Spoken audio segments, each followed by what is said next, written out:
Because on this day, in 1967, Sean Dixon, singer of the Soup Dragons, the Scottish alternative rock band. This is Divine Thing, isn't it? this is the one I wanted to play. Yeah.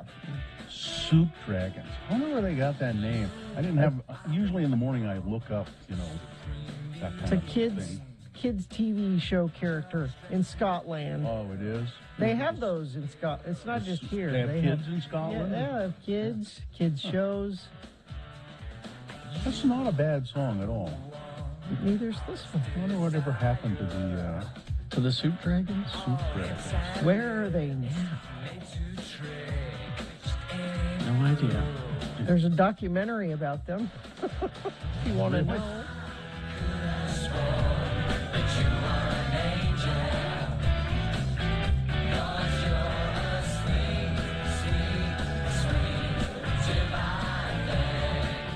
They broke up in 1995. So Just it's been a in while. time. It's been a while. I'm Free, of course, the Rolling Stones song. You know what I would have liked to open with for no particular reason. Carrie, see if you can find this real quick. Is that? Yep. It's by Hozier, who I don't know much about really. He wants you to take him Irish. to church. Hmm? He wants you to take him to church. It's hard for me to hear you when you say something when I'm talking. I can't, I don't really hear. What is the Hozier that you want? It's a very short song. It's called "The Humors of Whiskey." My wife sent this to me. It's beautiful and it's really good, and it's about whiskey. Are you still whiskey free? Yep. I was shopping at Harmon's yesterday, and I'm driving around my cart, walking around, and I stopped to look at something, and a guy stops next to me, and he said, "How's Lent going for you, Bill?" Somebody I didn't know, "How's Lent going for you?" And I said, "I hate it. I hate it." He said, "Well, you're a better man than I am." He said, "You know what? I think I was listening. I think you let those guys bully you into doing that." What? And I said, "No." I said, "No. That's absolutely not true. I got myself into this. Now, are you finding any hidden benefits? No.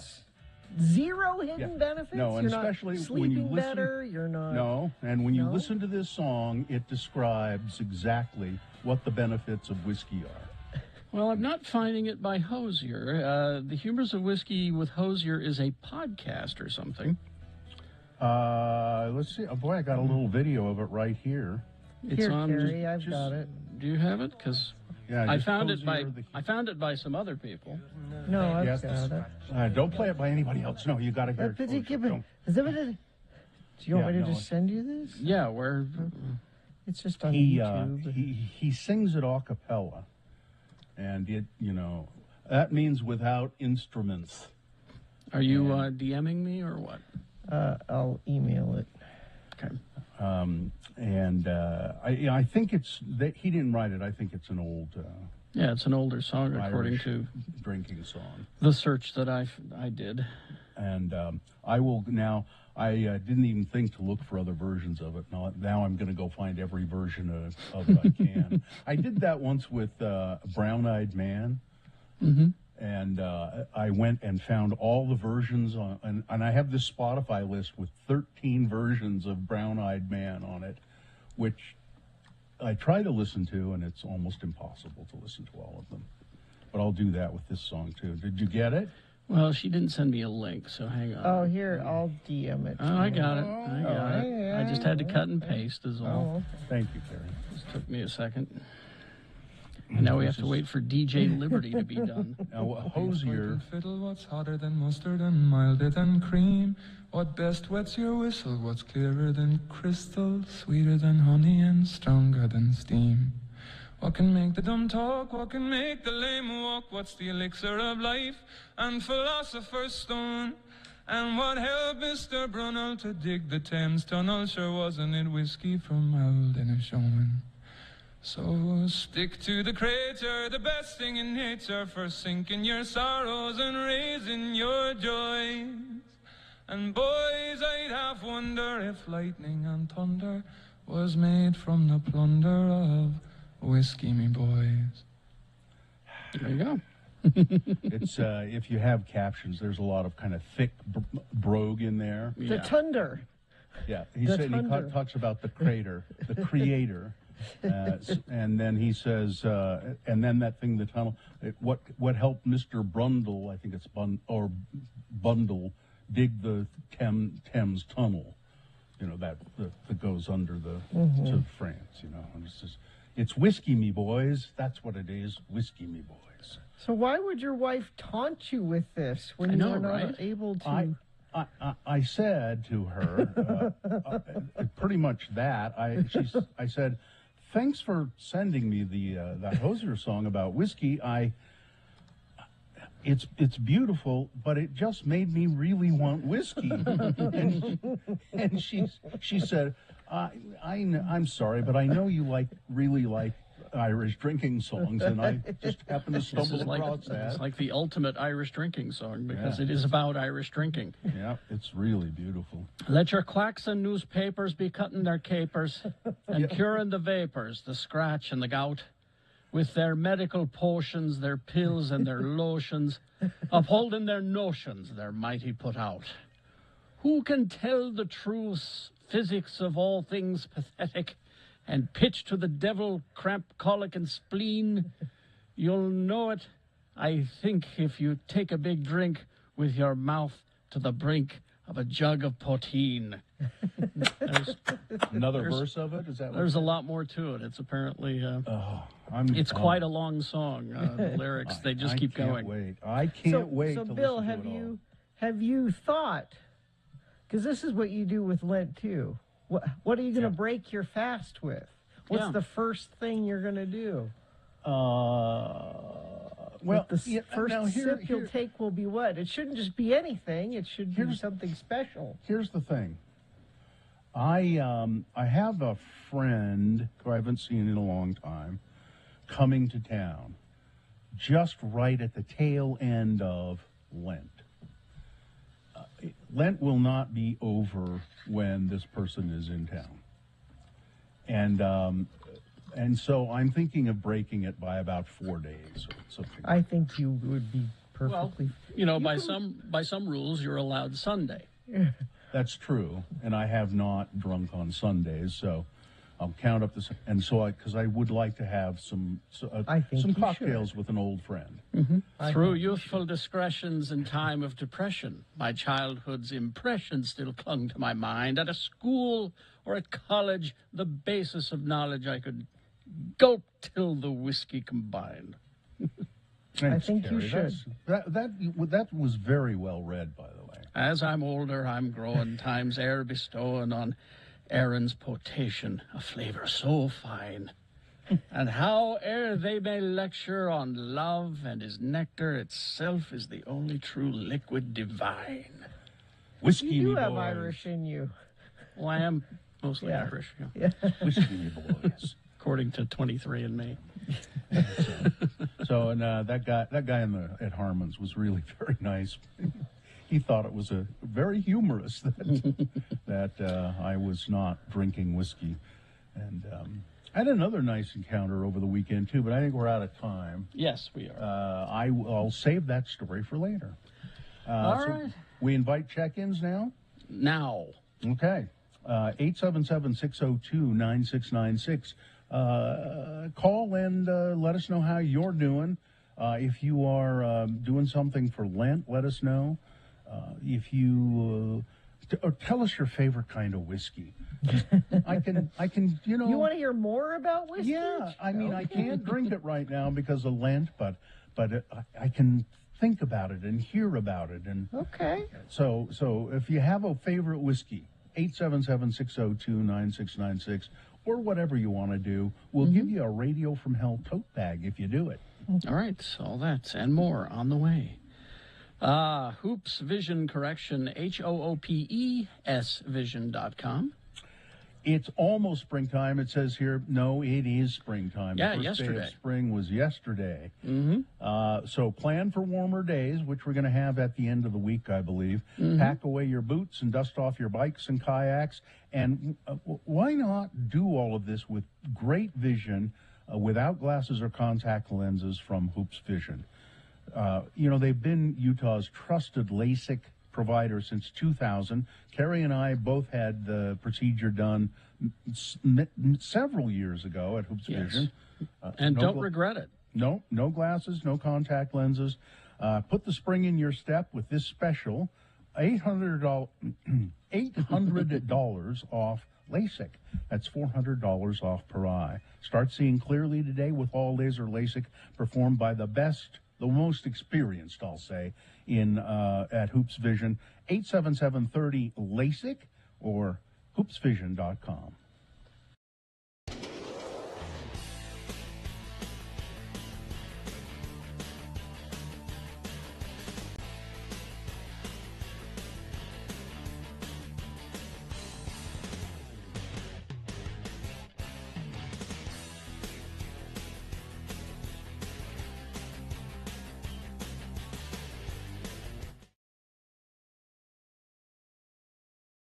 Thanks a lot for answering our ad.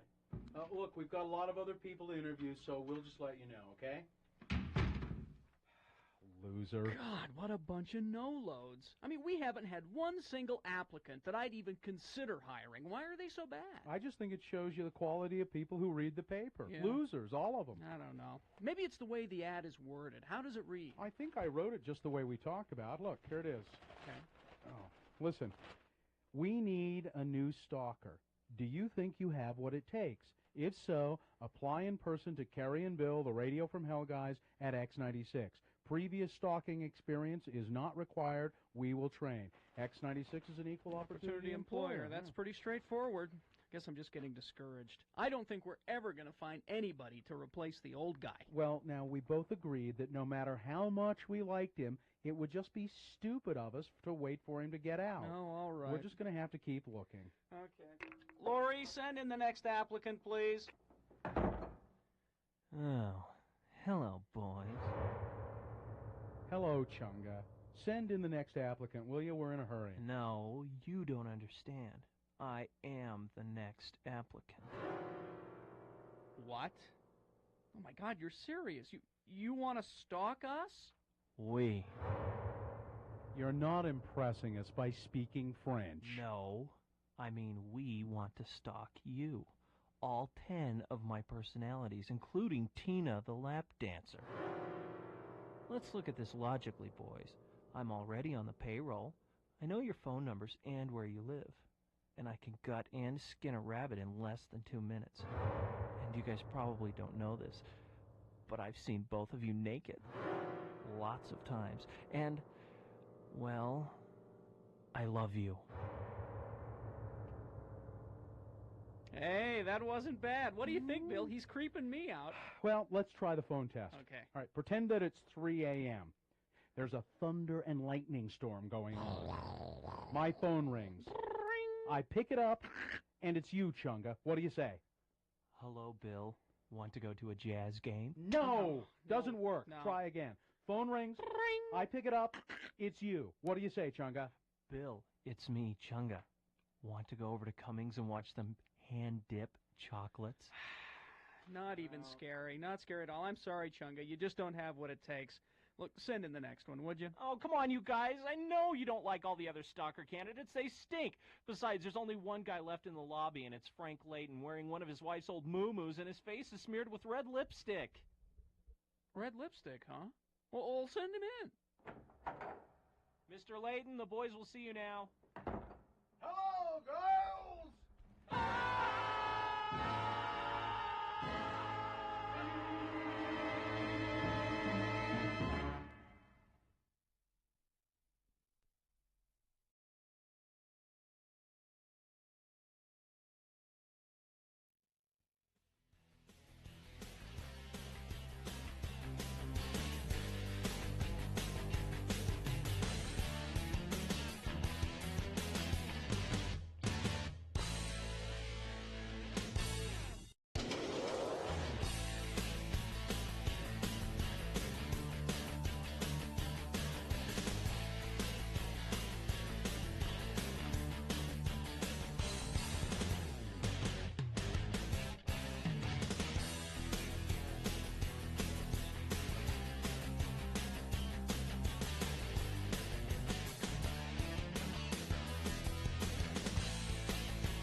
6:21.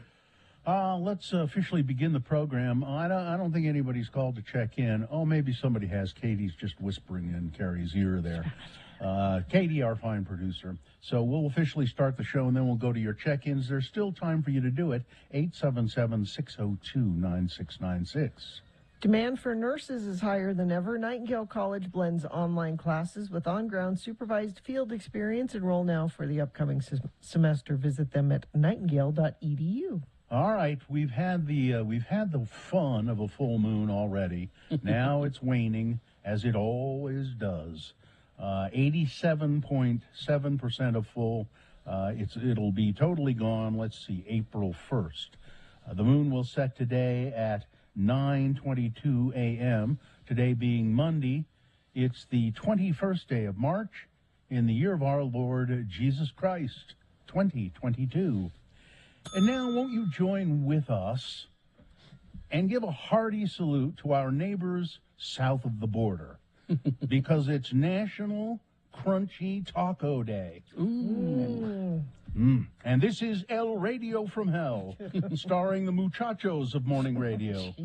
Senor Kerry Jackson, Senor Bill Allred, Senora Gina Barberi, Muchacha, Katie for short, is our producer in the studio in downtown Salt Lake. And we have help from those fine vaqueros, Miriam and Cameron Diaz. And it's also French bread day, so who cares? What? Who cares? French bread's delicious. Why is that a who Gina, cares? It's National Crunchy Taco Day. Who cares about French bread today? Nobody. Gina, It's in tacos. the rock, paper, scissors of this, crunchy taco always beats French bread. Good way to explain that.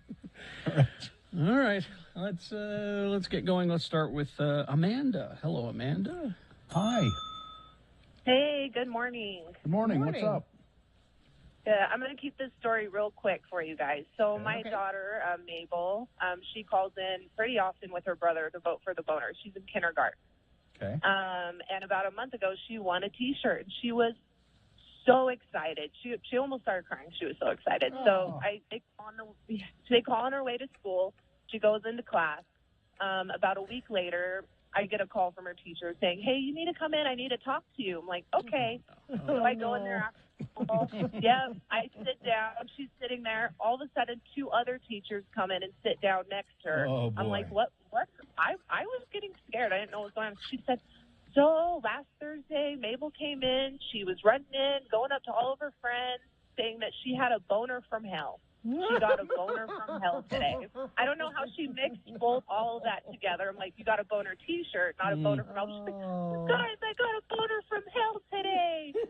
And she was very, very concerned. So I had to go and explain the whole story. But yeah, Now, did the We went and got teachers, this- once you explained it, did they say, "Oh, okay," or were they yeah, still? they were okay. like, okay. Oh, we were really worried, but we wanted to bring you in first.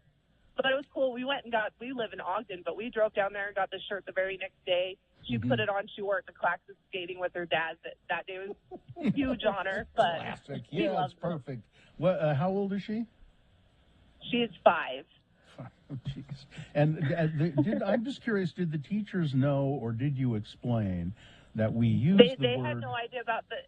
Yeah. I said, it means mistake. Don't you know that? You guys are teachers. Come on. Yeah, it's an old-fashioned expression for you really pulled a boner that time. Yeah. Okay. Well, thanks. That was a great story. Say hello to your daughter for us. I will. Okay. Thank you, guys. Thank you.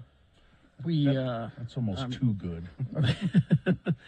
I'm glad we're still frightening teachers. It's nice to know. Yeah. I suggest we change the artwork of the boner T-shirt. Is it time to? Because it's been the same artwork for many, many moons. Maybe it's make it look like if you looked up in the dictionary the definition of the word boner. Oh yeah. Hey, that's an excellent idea. And then we have we swap them, because the first definition would be one who bones, but we'll put the mistake one first, and then at the bottom one who bones. Yeah. I like it. It's time for a refresh. I love that because when I looked up boner one time, and that's what I found in this dictionary. I had boner, one who bones. So maybe it is time for a redesign of the T-shirt. Any more check-ins at 877-602-9696? Did we get Amanda a tote bag? Oh, we probably didn't. Amanda, call back. Amanda, call back, and we'll talk to you some more. Nobody else is there. Call back, and we'll get your information for a tote bag. And then that way you can. Your daughter can carry her books in it and has the word hell on it. That will also. Yeah, that'll get a call. That'll get a rise out of them. Okay, the boner was one thing, but hell, I don't know. Scaring the rest of the kids. Oh, poor little thing. I know, right? Well, let's see. Teacher Emily checking in. Tacos are good any time of the day, not just on Crunchy Taco Day. Sorry, Carrie, rock, paper, scissors. French bread pizza wins over taco pizza. Well, that's not what it is. It's French bread day. And it's Crunchy Taco Day. And Crunchy Taco. Yeah, not taco pizza. So don't try to conflate these, all right? Don't try to make an argument about something that's not what's arguing about. This is set in stone. Okay. Ron the Carpenter checking in. Let's see. Okay. Bus driver, best friend of the program, Patrick. Now, I lead with bus driver to my favorite whiskey is High West, made in Park City. Bus driver. Okay. The whiskey is separate from the bus driving, I'm sure. As far as you know. Yeah. Johnny B checking in as I make the dreaded ride into Utah County. Happy equinox yesterday. Upon Miss Katie's advice, I've been enjoying a nice bottle of Tullymore Dew lately. We finally did our St. Patrick's Day dinner last night. Corned beef and potatoes and cabbage and. Yeah, I haven't done mine late, yet. But I haven't done mine yet. We're waiting for my son to get home from his spooky tour. He's because he loves it. But I bought a corned beef yesterday. At Harmon's. It's actually a better time to do it because they put them on sale. You know, after St. Patrick's Day, they go, well, nobody wants these. We got all these corned beefs laying around. And it's good any time of year. Yeah. All right. That's what Mohammed said last night. He's like, why do we only do this once a year? Why indeed? We do it some other time. Traffic, please, Gina.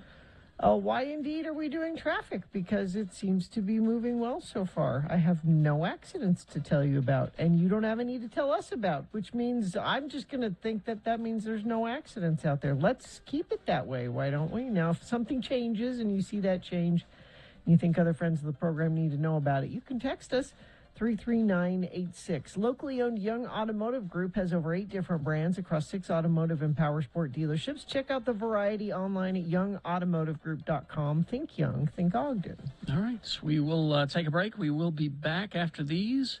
Amy Donaldson with sports coming up. Stand by for that. And boners also on the way. And more. X96.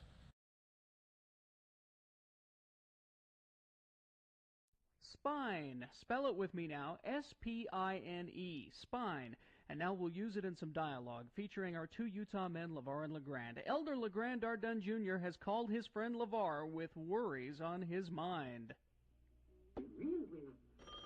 Never fails. It's always during my favorite show.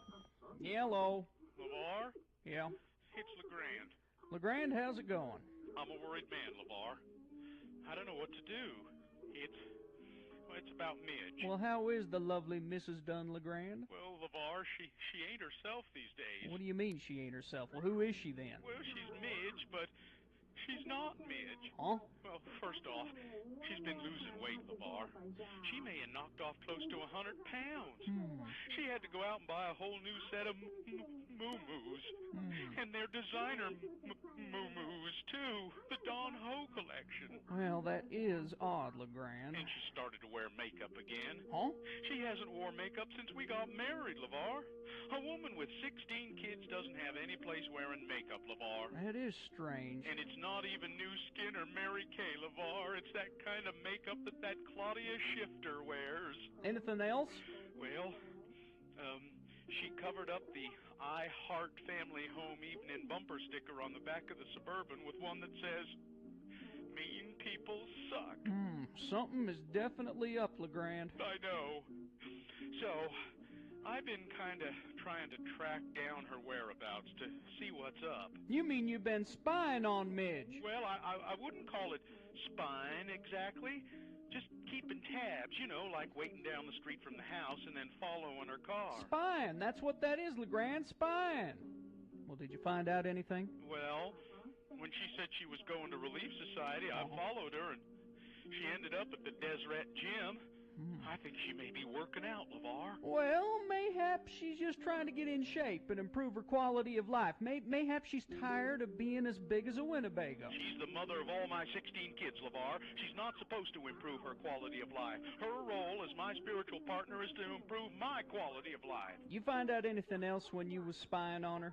Well, yesterday I caught her waxing her legs, shaving her armpit hair. The hell you say? We got big trouble, LeGrand. I'm going to jump in the truck and be right over. That is, if the truck will start. You know, she might be trying to become a feminist or something worse. She hasn't said anything about, you know, taking night classes or the like, has she? No.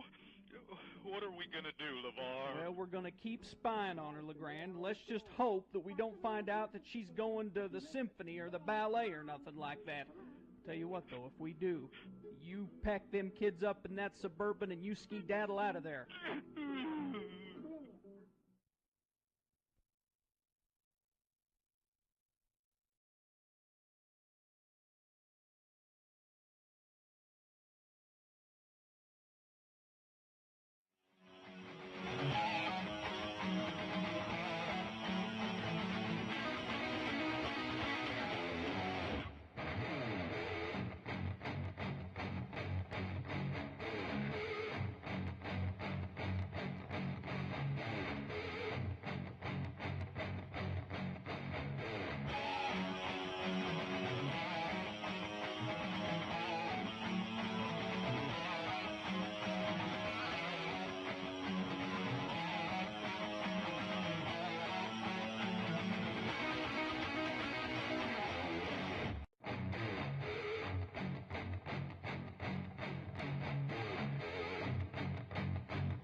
It's 6:34, sports with Amy Donaldson coming up. But, I have something of great sadness to tell you about, great tragedy. Tragedy?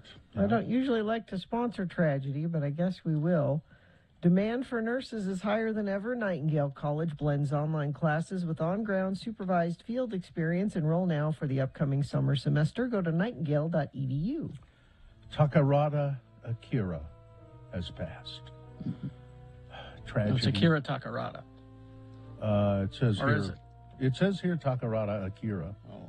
Oh, that's right. That's right. I'm looking at it wrong. And very, very sad, very sad. He was known as a star in the early Godzilla films and many, many other kaiju monster movies produced by Toho. He was also in a lot of science fiction movies from the 50s and 60s. He died on Monday. He was 87 years old. It says here, the cause of death has not been announced. He was 87 years old. Well, foul play could have been involved. What could you not just say he died of causes incident to age? Born in 1934 in Japan-occupied Korea, Takahata came with his family to Japan in 48 as a speaker of Mandarin, Chinese, and English. In 53, he entered the Toho studio after passing the studio's New Face audition. And they said, the Toho studio said, "We like your face." Let's cover it up. He made an impression. No, he was not in the suit. He wasn't Oh, Godzilla. I don't know. Jeez. He wasn't Godzilla? No. What was he? He was. He he was a- usually a one pointing at the scientist. camera going, Oh. Godzilla. You know, or he was a scientist or something. I No, don't he was know. always one of the leads in the Yeah. movies. You know, he He appeared in was- many of them. Yeah, and he was the one who had the cute girlfriend or wife, and they would, both be working together to try and, Okay. conquer Godzilla. Or then in Mothra versus Godzilla, then they go, "Oh, good, here comes Mothra to help," and So that's what he did. He was 87 years old. Speaking of Godzilla, it's expected to film this new sequel to Godzilla versus Kong. Expected to be filming in Australia this year, marking the third time that a MonsterVerse title has lensed in the region, it says. Please don't write like that. Godzilla vs. Kong filmed on the Gold Coast in 2019, while Kong's Skull Island filmed in 2016. So I missed apparently. Did they already do? No, I guess. So they've What? only done Kong Skull Island, right? No, they've done Kong versus Godzilla. Did they? Mm-hmm. Huh. Yeah, it was Oh, fun. so I didn't see it. I don't think. Did it come and go really fast? Or? No, it was a huge hit. Huh. It's on HBO Max, I think. You can watch it there. I caught remember. up, Bill. I went to the movies to see Kong Skull Island, which was kind of fun. It was all right. Yeah. Anyway, their sequel to Godzilla vs. Kong coming soon. And Kanye West has been banned from performing at the Grammy Awards, mainly due to his concerning online behavior, they say. Now, representatives for the Recording Academy and CBS, which present the Grammys, didn't immediately respond to requests for a comment. They didn't. This does not come from them. This comes from people representing Kanye. They say the Grammys aren't going to let us perform. The Grammys have not said at least at this point one way or the other. It could be another Kanye thing. I mean, he should have been banned from the Grammys when he jumped up on stage and Yeah. interrupted Taylor Swift. Yeah. That's when he should have been banned. Utah reported 120 new COVID-19 cases on Friday. That's the third lowest total so far in the month. It's the seventh day in a row and ninth day in the past 12 that figure has been below 200. The average number of cases per day in the past week is 139. The average number of cases per day this month so far, 202. There were also 6 more deaths reported. Because things seem to be letting up, Intermountain Healthcare is relaxing their visitor policy. COVID isn't gone and hospitals are not grocery stores, said Dr. Eddie Stenheim, an Intermountain Healthcare infectious disease physician. We still have very sick and vulnerable patients here, so we absolutely need visitors to continue to wear masks.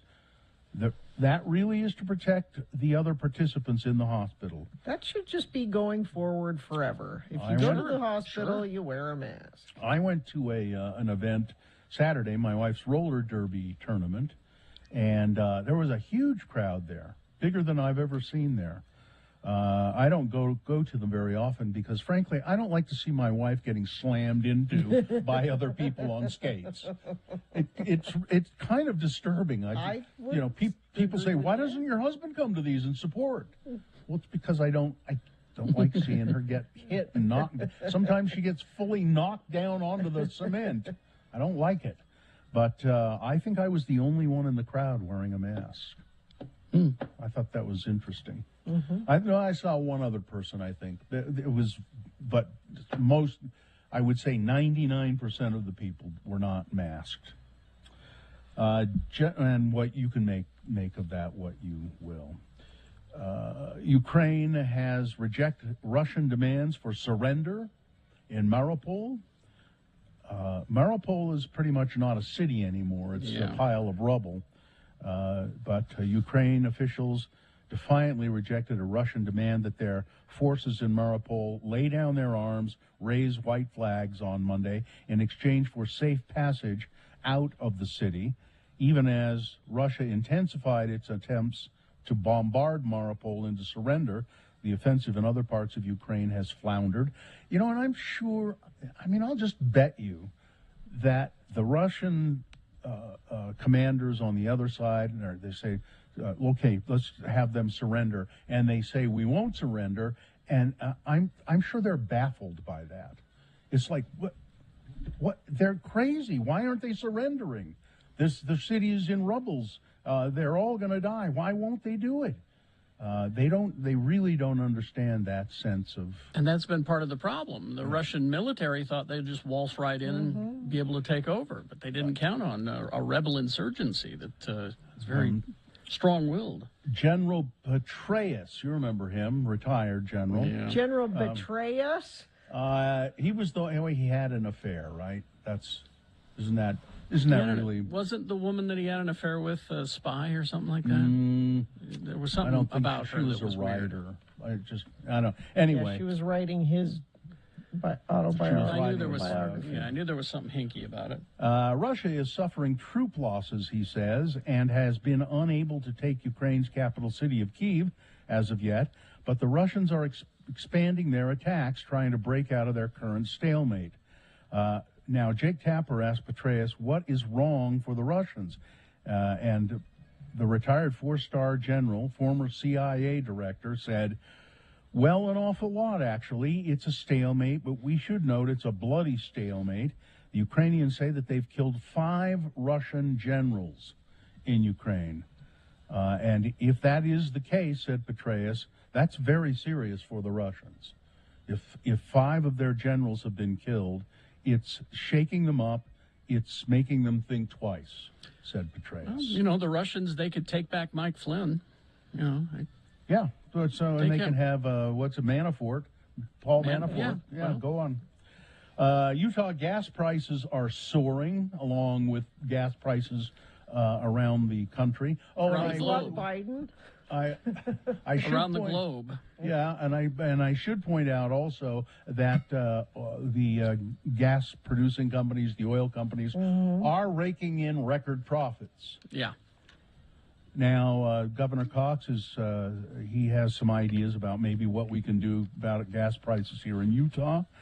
Governor Cox said he was meeting with state legislative leaders and budget analysts to try and find a solution to help families weather the soaring costs. During his monthly news conference on PBS, the Republican governor said he had met with House Speaker Brad Wilson, Senate President Stuart Adams. Cox said he expects to meet with the state's petroleum industry later this week. These conversations are ongoing. We'll be meeting with lots of people that participate in the supply chain when it comes specifically to gas and petroleum products. So he hasn't made any kind of announcement about what he's really going to do, but we're talking. We want to give the appearance of trying to do something about this. But what? And by the way, just a little note to the Salt Lake Tribune. I don't know why you have to do this. It says, during his monthly televised news conference on PBS. If it's on PBS, it's televised. Everybody knows that, right? They don't have to say it's televised. That's a little nitpicky. I think that's fine. No. Well, people might mistake PBS for NPR. Maybe. Deploying the colors of the transgender pride flag. A group of LGBTQ plus allies lit up Brigham Young University's iconic Y in pink, blue, and white on the mountain above BYU on Saturday night. A little over a year earlier, a group of students lit the Y up in rainbow colors, and the school, operated by the Church of Jesus Christ of Latter-day Saints, responded by cracking down on protests and unapproved gatherings. They're not policies. painting it. It's just flashlights with color. It's not hurting anything. It's sending the wrong message. It's fine. That's You're not not what destroying they property. they You're aren't. shining They, a flashlight. Gina, they are not concerned with the property. That's not what their Exactly. concern is. Exactly. But that's what they said when they blocked it off. They were You're worried about trespassing. people. We don't want you up here. These new policies were enforced the week of March 4th, the anniversary of the rainbow lighting. The university earlier this month had workers surround the white concrete letter on the hillside with orange mesh fencing and signs saying, stay out. BYU owns the trail up to the Y, and they own the surrounding property, and the school can enforce restrictions.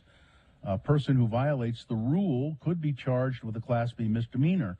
Now, apparently, when they did this, there were cops hanging around, and they didn't do anything. And it went ahead. Everyone up there was briefed that it is possible they could be arrested, said one of the organizers. And every single person was willing to be arrested if it meant keeping LGBTQ students at BYU safe. And apparently the people that did it were not students. They were allies. So they didn't want any students to get punished for doing it. So these weren't even BYU students. Yeah, I mean, this group said, please don't, if you're a student, we don't want you here. We thank you for supporting, but we don't want you here because we don't want you to get in trouble. Yeah. This is, I was going to nominate this for a boner candidate today, but there were too many good ones. I was going to call this one, I'll blow up your gold bubbles. Do you know what that refers to?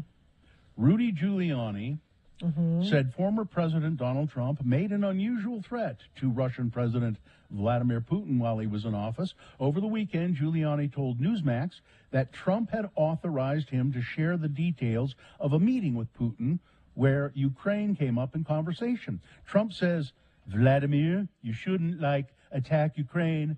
I mean, I never liked those big, what are those things you got in Moscow, those big bubbles, those big gold bubbles? I never liked those things, so I'm going to have to blow them up, Giuliani said. What was he referring to? Probably he meant the Cathedral of the Annunciation in Red Square, which is in the Kremlin and has those gold onion domes. Oh, those big gold bubbles you have there? I don't like those. Well, this conversation never happened. I'm telling you right now, Trump never threatened Putin to blow up his gold bubbles. Well, I don't know. It's so specific that He may have said, I don't like those gold, but I don't think he said threaten to blow them up. Giuliani defended Trump's praise of Putin later on as smart. That's why he's a genius, Giuliani said. No. Of course he says he's smart. Hey, Vladimir, you're really, really smart. What happened to Rudy Giuliani? He was always... It's the self-tanner. It's too much of it. He was always soaks into the scum. skin. But he's drinking it, thinking it will tan him from the inside is the problem. Let's see, traffic, weather and traffic, then we'll get to sports. Well, pretty cold today. Only going to get up to 47 for a high and sunny. But by Friday, we're up to 70 degrees. That's a huge I think I saw on temperature Saturday swing. 76 degrees Yeah. is the predicted high. Huge temperature swing, but chilly today, looks like. Traffic, we've got a big piece of some sort of debris in the HOV lane, southbound I-15, just before 23rd North in Salt Lake at the exit. Drivers are swerving into the left fast lane in order to avoid it. Free debris. Free debris. I don't know if you're in the market for debris, but there's some there. Somebody says, driving to St. George this morning, just past exit 233 in Mona. Let Gina and the mayor know there's no traffic there, it says here. So thank you for that. They sent that in via text at 33986. It's another reason, Mona, Utah, why not? Why not? They're traffic free. All right. Sports brought to you by Locally owned Young Automotive Group has over 8 different brands across 6 automotive and powersport dealerships. Check out the variety online at youngautomotivegroup.com. Think Young, think Ogden. Amy Donaldson Sports. Break. Well, now here is Amy Donaldson. She is the She's a reporter, she's a podcaster, and an animal activist. Amy is, you can read Amy's stuff on her Twitter feed, AD on Sports. And also you'll find her in the Salt Lake Tribune, the Deseret News occasionally. And she has a podcast called Voices of Reason with her partner, Jason Lee. Who's the most recent guest on your podcast, Amy? Actually, we're taking a little break because we're restructuring. So we haven't recorded a new one in a couple of weeks. So we're changing it up. We're going to do something different. In probably about another month. Give us another month. But yeah. Okay. So what's going on? I'm finishing up a really amazing project as well. So I'll have some news on that front also in the next couple of weeks. But what's going on right now is basketball, more basketball. Although, sadly, there's only one Utah team still playing basketball, or that has basketball to look forward to, and that's the BYU men playing in the NIT. Utah women won their first-round game, thrilling everyone, but then they lost to Texas in the second round, 78-56. BYU women, that was the best team in the state, frankly, had the best season in their school history. And they go into the tournament at number 6 seed, and they lose to number 11 seeded Villanova, 61-57. Still a great season for both of those teams, but the only one left is BYU playing in the NIT. And I believe they are hosting, I think the game is not set yet. It's Tuesday or Wednesday. But they're going to host Washington State in the tournament's quarterfinals. And if they win, they go back to New York City for the semifinals and maybe the finals. But Utah State also played in the NIT, and they should lost be proud. to Oregon. They lost to Oregon. They should be proud. The NIT is really the original tournament. It's the best tournament. It's the original March Madness. Yeah. But yeah, you know what? Winning is winning. So, and I think it's a good. They have a good attitude about it, and I don't have a problem with that.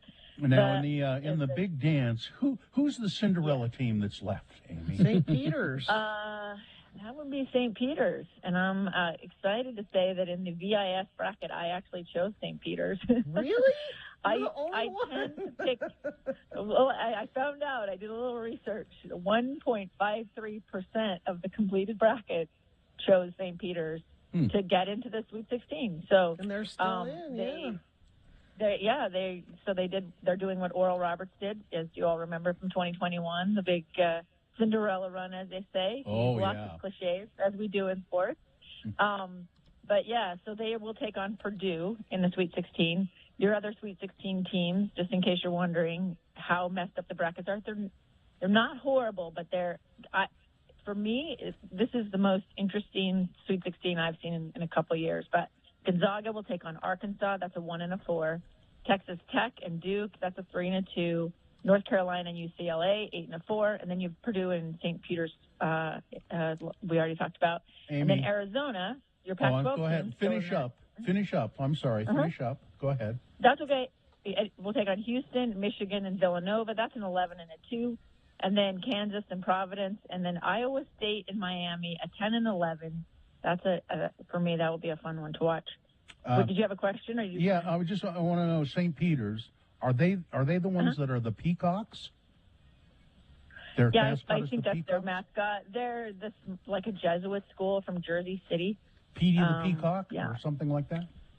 Yeah, they are the Peacocks. Yeah. Okay. I don't know if Petey is the guy, but yeah, they're the Peacocks. And I just made that up. You did not. I did. The Peacocks or the Petey part? The Petey part. Yeah. Okay, anyway. gotcha. Okay. And then Real Salt Lake, they are having their best start to a season since 2011. They beat Nashville Saturday night 2-1. Remember, I'm sure, Billy, you remember last week when I mentioned Tate Schmidt, who scored the game winner in that come from behind win against New England. Mm-hmm. He scores the game winner again on Saturday night. And one thing that this is the first time I had seen them play in person, and seeing Zach McMath, the backup goalie, because David Ochoa is out with an injury. I don't know how many saves he had, but it felt like a million. He played such a great game. They have two amazing goalies. This is going to be really fun season. And and the interesting thing is a lot of these guys we're talking about that are scoring game winners and having these moments, they're homegrown. They came through the RSL Academy. Mm-hmm. So it's pretty fun team to watch. I saw the red there's card. There's a little controversy. The red card? Yeah. I didn't look like a McCarty. controversy to me. That Nashville guy was a dick. Yeah, he kicked him. we all saw it. So Bodie Davis, who is also a homegrown player, and I think he was making his debut, he falls on the ball, and it looks like Dax McCarty steps over him and kicks him in the back with his heel. Gets a red card for it, and he apologized in a video that he put out, I think, on Instagram and Twitter. And it's a pretty sincere apology. Like, I'm a very critical of public apologies, but it's a really good apology. And he just lost his head. He just, got frustrated, and he feels bad. He reached out to Bodie directly and made sure he wasn't hurt. He could face, it's a pretty egregious red card. Yeah.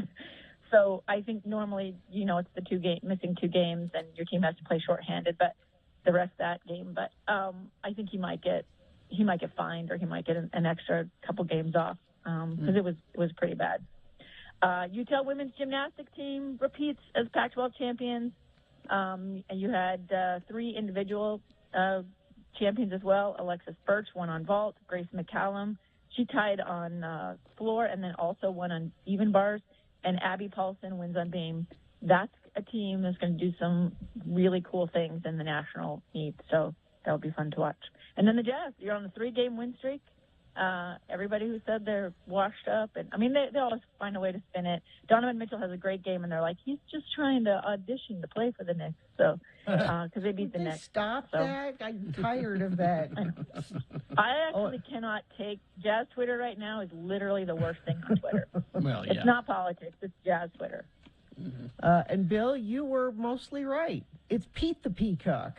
It's not Petey. No, I really just made it up. It's Pete the Peacock. It was the only stupid logical thing. It's Pete. It seems a little on. It seems a little on the beak, if you ask me. Yeah, on the beak. Be better if it was like Philip the Peacock. Sure. Well, Amy, thank you very much. Jay, thank you. We look forward to your retooled podcast. And and adopt puppies from Cause. Amy's posting all the time about all the puppies. Cause.org. No, Cause. C-A-W. Yeah. C-A-W? Yes. Mm-hmm. Okay. Mm-hmm. Thank you, Amy. There is a rescue called Pause. Yeah, so make sure it's Cause. All right. Thank you, Amy. Yeah. Traffic, Gina, please. Crash northbound I-15. This is in Spanish Fork, milepost 257. It's off to the right shoulder. I don't have a debris update, but there was a report of a big piece of debris in the HOV lane southbound I-15 just before 23rd North in Salt Lake. By the exit there, drivers were swerving into the fast lane to avoid it, so hopefully that's out of the way. And looks like that's it. You haven't texted anything into us, but if you see something, you certainly can. 33986. All right. We will take a break. We will be back. Round 1 of your boners coming up. Stand by. KXRK Provo.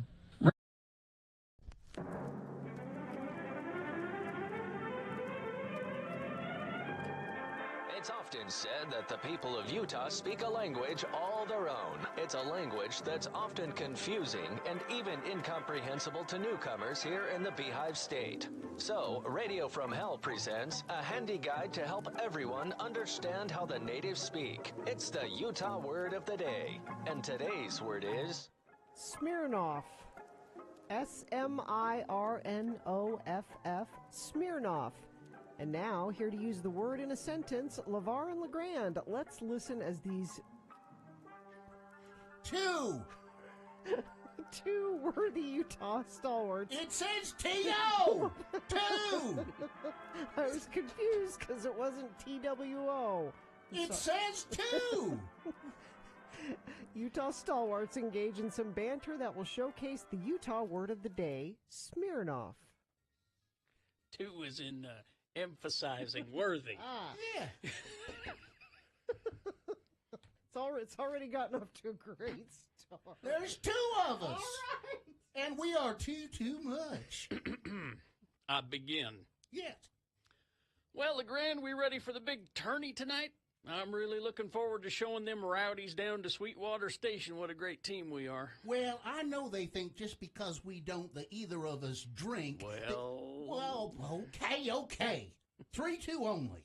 I don't count that as really drinking, you know. The bartender pours me a small schooner of 3-2 light beer, and I make that last the whole of the night when we're down to the Sweetwater Station throwing darts. And besides, it's only once a month. 12 measly ounces of 3-2 a month, LeVar. That ain't drinking. I'm just teasing you. Your secret's safe with me. Neither your wife nor your church leaders are going to find out that you're having a little sip of the malt while we're at Sweetwater Station playing darts. And I know the other boys think that we ain't going to do good in the dart tourney because we don't really drink. They think that getting a little snockered loosens them up and they play better. I just can't wait for us to beat them all on Saturday. Well, that's just it. We ain't gonna beat them. We ain't the tournament. You know, they use them grease pencils to add the names on the tourney list, and we was on the list, but now we ain't on the list. Again? Yep. That's it. They just don't want us to play. They know we'll beat them like a drum. This is no accident. Someone has taken a thumb to our names, and then they're there on the list, and then they're not. They're smearing off the list. Oh, are you sure now? It's only us, my friend. Nobody else's names is being smeared off. Join us again some other time as we examine how the Utah natives speak with the Utah word of the day. I thought that was great. Really?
$7:05.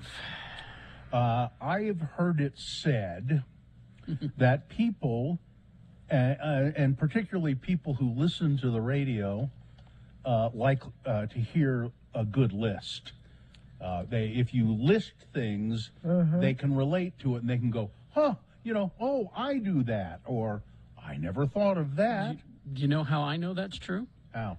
Because Radio jingles never lie. It's Radio from Hell with another list, because people love a good list. X96. It's right there. There you go. I'm laden with lists. I have several. Maybe we should start with this one.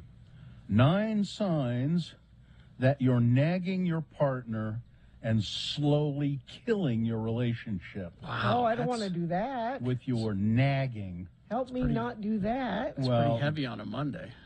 Now, and of course this applies only to women because everybody knows they're the nags. Men don't nag. No. Sure they nag. Isn't that funny though? That's one of those dumb, ugly old stereotypes of it's always the woman who's the nag. Anybody can nag someone. That's called patriarchy. That's right. 9 signs you're nagging your partner and how to stop.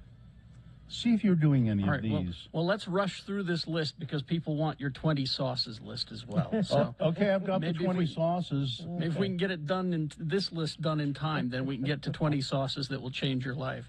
Although I have 11 cabbage recipes that showcase its range. That's also one that people are clamoring for. Okay.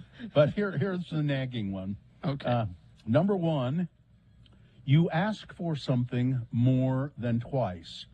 Now, my wife does that all the time. I don't consider it nagging. I consider it I'm going deaf because that's what it is. She has to ask me more than twice. Not that you're not listening. I can't it's that hear. You're going deaf. That's two different things. Often I will have to walk into the room that she's in. She says something from the other room. I just can't. I can't hear.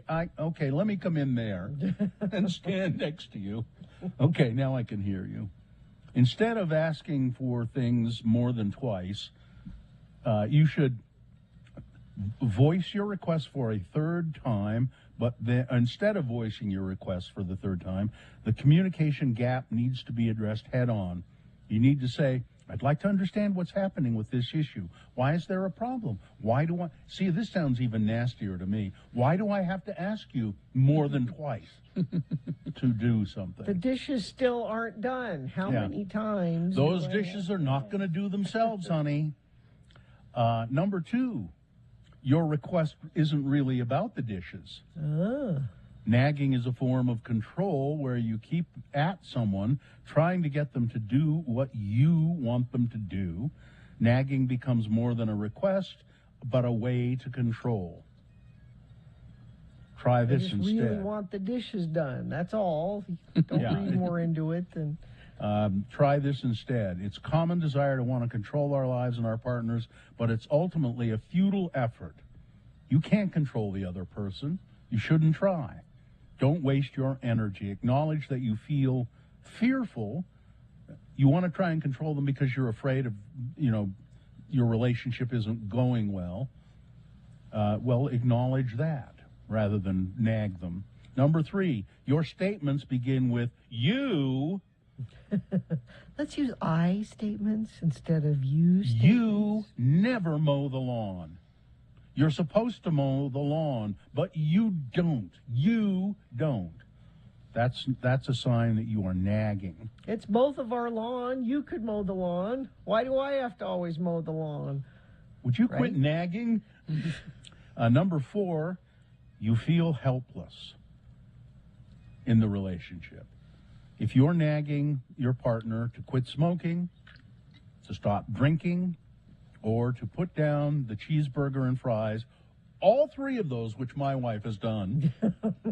In one setting, you've been smoking, eating a cheeseburger, and drinking. Having a drink. All in you need to stop those things. Everything you're doing now needs Absolutely. to stop. You may feel that your nagging is justified because you're concerned about his or her health, but really it's you feeling helpless.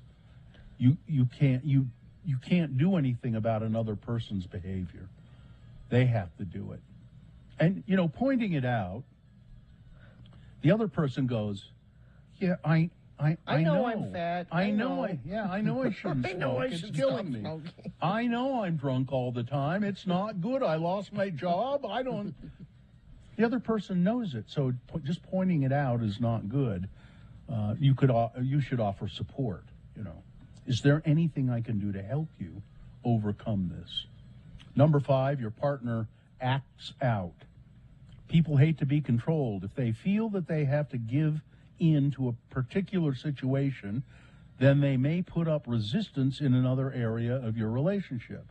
Your partner may feel rejected. If somebody is getting nagged, the impression is that they're not okay the way they are. You're saying your personality is deficient, is what you're saying. if you're nagging. But what if you married a deficient personality person? Then you shouldn't be with them. Nobody knows that better than you. The experts say, try to pick your battles, and if that doesn't work, then just leave. Number 6, you feel like a parent instead of a partner. I think that's self-explanatory. I've been there. Yep, I know you have. I've been there too. Yeah, that's not good. And number 7, you're neglecting yourself in some way. So that means you start nagging at another person rather than taking care of your own needs. Number 8, your intimate life has taken a turn for the worse. Nagging is a passion killer, it says. Yeah, it's not very sexy. It's not at all. Do the dishes now. Let's get it on. I mean, although there probably are some people out there, because, people like all kinds of things. Somebody out there, that is their thing. Gina, as they say, different strokes for different folks. Let's see. And then number 9, this is sad. You nag because you have lost all respect for your partner. That's really sad. Mm-hmm. And so you nag at them. I say you should try to come to a mutual decision with your partner to drop the barriers that you've built, revisit your deepest desires together, and make a vow to work towards them together. Let's figure out what it was we liked about each other in the first place, and see if we can get back to that in some. Perhaps if they had incorporated some of those sauces into their marriage. I'm sorry. Oh, or if you know a good cabbage recipe, that'll probably serve. We're out of time. Blaine says, can we retitle this list for all the reasons why I'm single and staying that way? Yep. And this texter says, now I want a list of dumbass lists that Bill has created. The list of the lists. He has a list of lists. I have two. The sauces and the cabbage.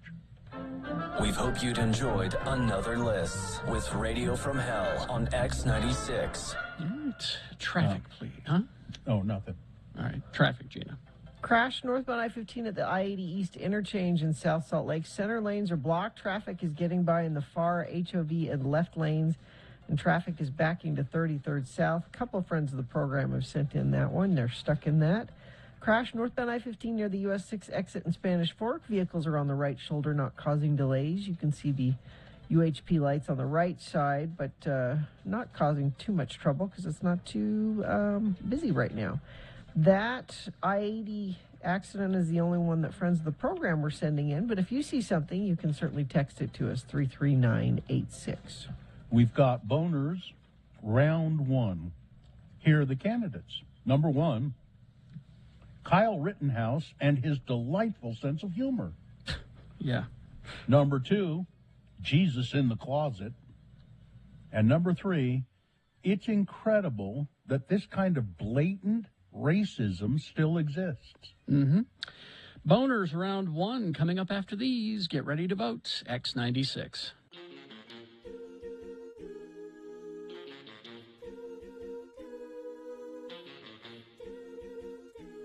Sensuous.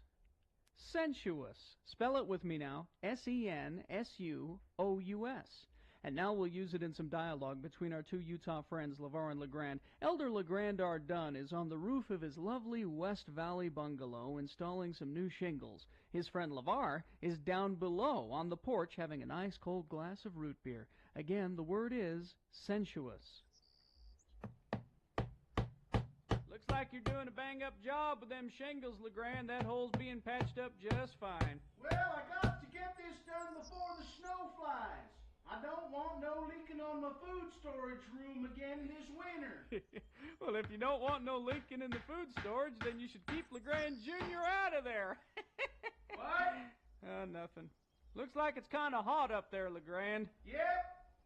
I'm as hot up here as a tin roof cat house. You're what? Nothing. Hey, what's that you're drinking down there? Rut beer. Nice, ice-cold rut beer. Bet you could use some up there. I could for sure. I'm as hot as a hot dog with mustard and relish. Well, say, that's pretty hot. Bet you a nice cold Fanta root beer would sure go down good about now. Yep, I'm really hot, Lamar. I'm so hot that if you was to, like, hold an old, dry Christmas tree next to me, it would just go up like a match. What? I'm a hot tamale, Lamar. Well, that's hot. Hot for sure. Bet you could use a cold drink. Some Fanta root beer, maybe. Like the one I'm sitting here in the chaise lounge drinking right now. Yep. I'm a firecracker, Lamar. Why would you say that, LeGrand? Never mind. I think maybe I'll just get down. You know, climb all the way down the ladder and go all the way into the kitchen and maybe get myself a sandwich and a cold drink. What, cold drink like a rut beer? Maybe. Well, what kind of sandwich would you get? Pickled egg and tuna. Why? Well, I was thinking that since you was getting down the ladder and going into the house, I mean, since you was doing that, maybe you could get me a sandwich as well and another nice cold root beer too? I mean, since you was already thinking about going.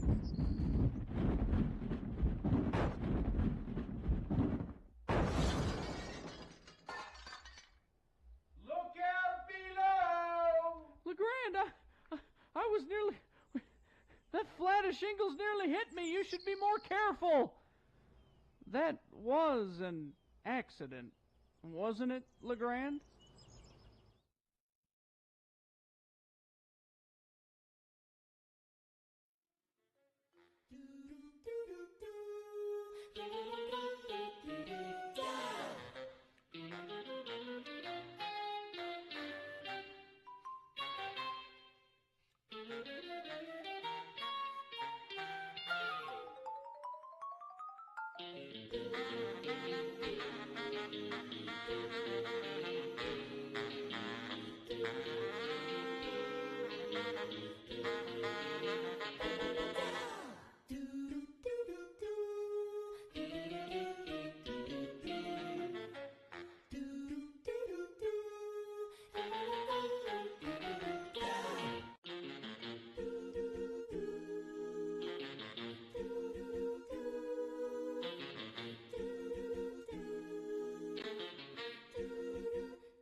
$7.19, let's get to it. Round one of your boners. 3 news stories. These will be examples of bad, stupid, or funny human behavior. Boner means mistake.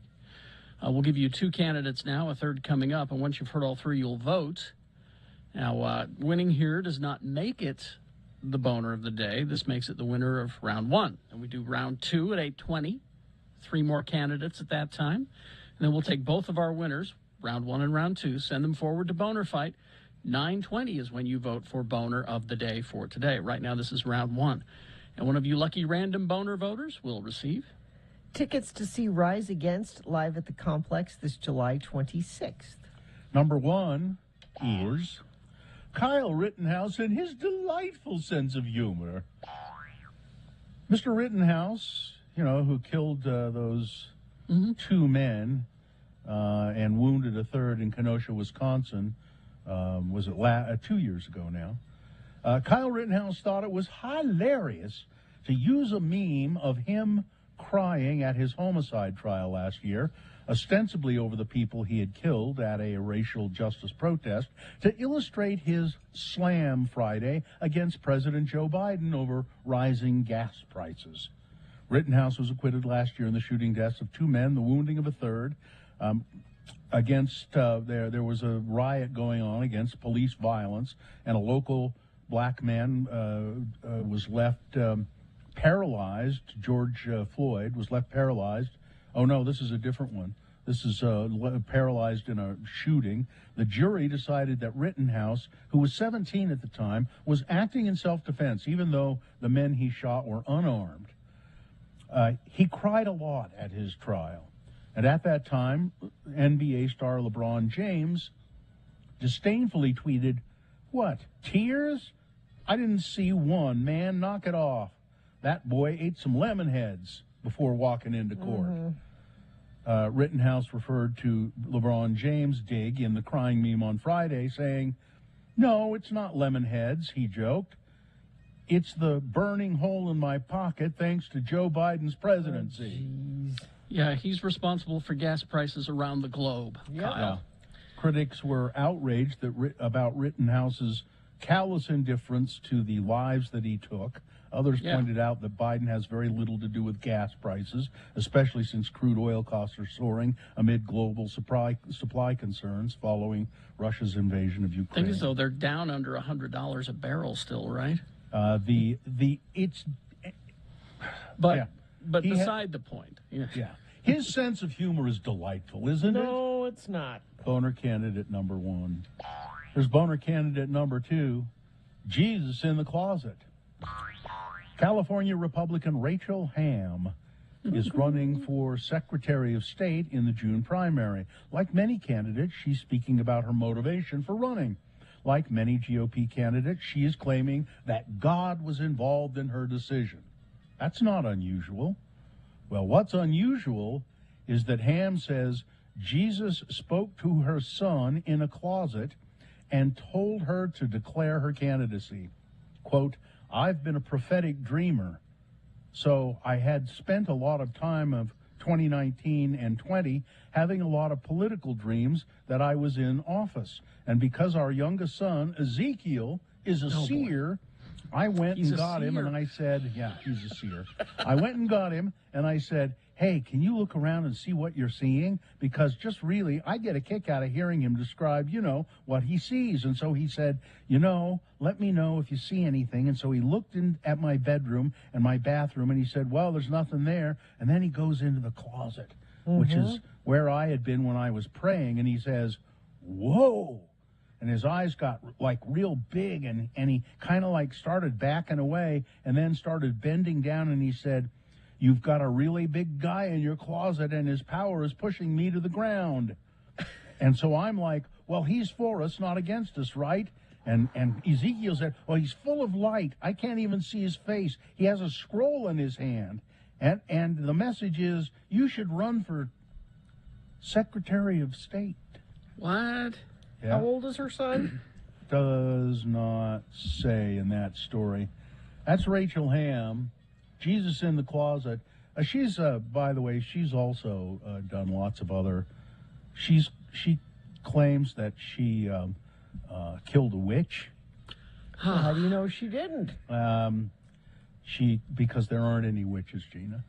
She claimed that devil worshippers sacrificed animals and performed other occult rituals in front of her house. In front of her house. Yeah. Okay.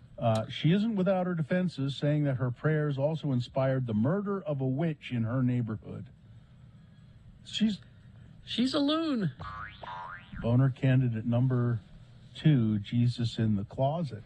And she'll get a lot of votes because she's a loon. Coming up in a moment, boner candidate number 3. You know, it's incredible that this kind of blatant racism still exists.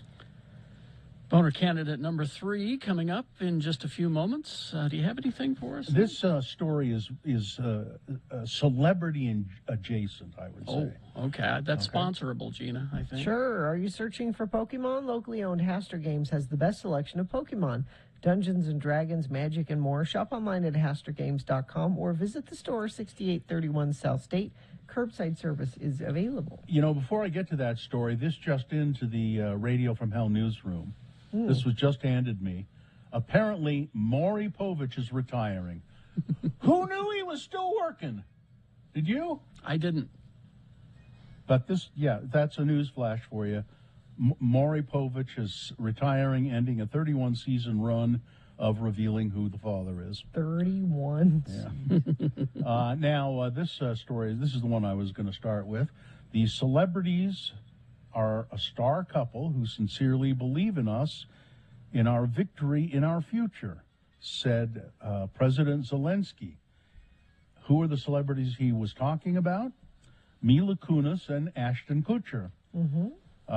Zelensky praised them in a tweet Sunday for raising more than $30 million to help Ukrainians after a video call with the celebrity couple, which he referred to in his daily statement. Kutcher retweeted a message from Zelensky posted on Twitter that included a photo of a computer screen on Zelensky's desk showing him, Mila Kunis, and Ashton Kutcher apparently having a conversation. Kunis, who was born in Ukraine, also tweeted the photo, although neither actor commented on it. The two were among the first to respond to our grief, Zelensky said. They have already raised close to $35 million to help the refugees. I'm grateful for their support. I'm impressed by their determination. They inspire the nation, he said. Let's see, did I mention Maury Povich is retiring? You did. Yes. Okay. Just want to make sure. Let's see now. A Utah couple can breathe a sigh of relief now that their family has fled Ukraine and landed safely in Salt Lake City. For Oksana and Mark Dirks, it's not been a smooth process getting Oksana's parents from Ukraine to Utah. Her parents, Mykola and Alla, drove from Kyiv to Romania, then road trip to Budapest, caught a flight to Amsterdam, and then flew from the Netherlands to Utah, where they landed around 2 p.m. Sunday afternoon. We're all very emotional. It's like you can't believe your eyes, described Oksana. The family was able to embrace each other for the first time in years after spending weeks watching war unfold in Ukraine. Mykola and Alla live in the country's capital, Kyiv, and moved to the outskirts of the city when the crisis began, but then it started to get worse and worse, and so they said, we better get out of here. We have family in Salt Lake. Let's go. And my guess is they'll stay here until things get back to some semblance of normality. You know, it's funny. It's sometimes people come to America and they just like, wow, and they really want to stay. And that's the, you know, kind of the American story and dream that we always talk about. And it's the one we want to hear. But there are a lot of people who come here and they like it well enough, but they miss their home so much. Well, yeah, that's Ukraine's their home. I'm sure they want to go back there. Officials say that a China Eastern Boeing 737 with 132 people on board has crashed in the southern province of Guangxi. The Civil Aviation Administration of China said the crash occurred near the city of Wuzhou in Teng County. The flight, now this says no immediate word on numbers of dead and injured. I think I heard that there were no survivors, 137 passengers, and then 9 crew members of that flight. Shanghai Disneyland. Yes. Closing. Like forever? Not because it's not popular. It's because of COVID. Oh. It's a very popular park. That's why this is big news. It's in Beijing, it's China's most populous city. They tried to contain their biggest corona flare-up in 2 years, while the southern business center of Shenzhen allowed shops and offices to reopen after a week-long closure. Meanwhile, the cities of Changchun and Jilin in the northeast portion of the country began another round of citywide virus testing following a surge in infections. So what's happening there? China's a big country, and it's got, as we know, a lot of people. Mm-hmm. They think they've stamped it out, and then it flares up again. Mm-hmm. And they deal with it really, harshly. You think that my freedoms are impinging on my freedoms. They just lock people down. Our lockdown, that's a fun term, lockdown, compared to theirs. Ours is, would you please not? And theirs is, you're not. It is interesting, though, that even with those very strict rules that they do, they haven't been any better at getting rid of it than we have. It's such a densely popular.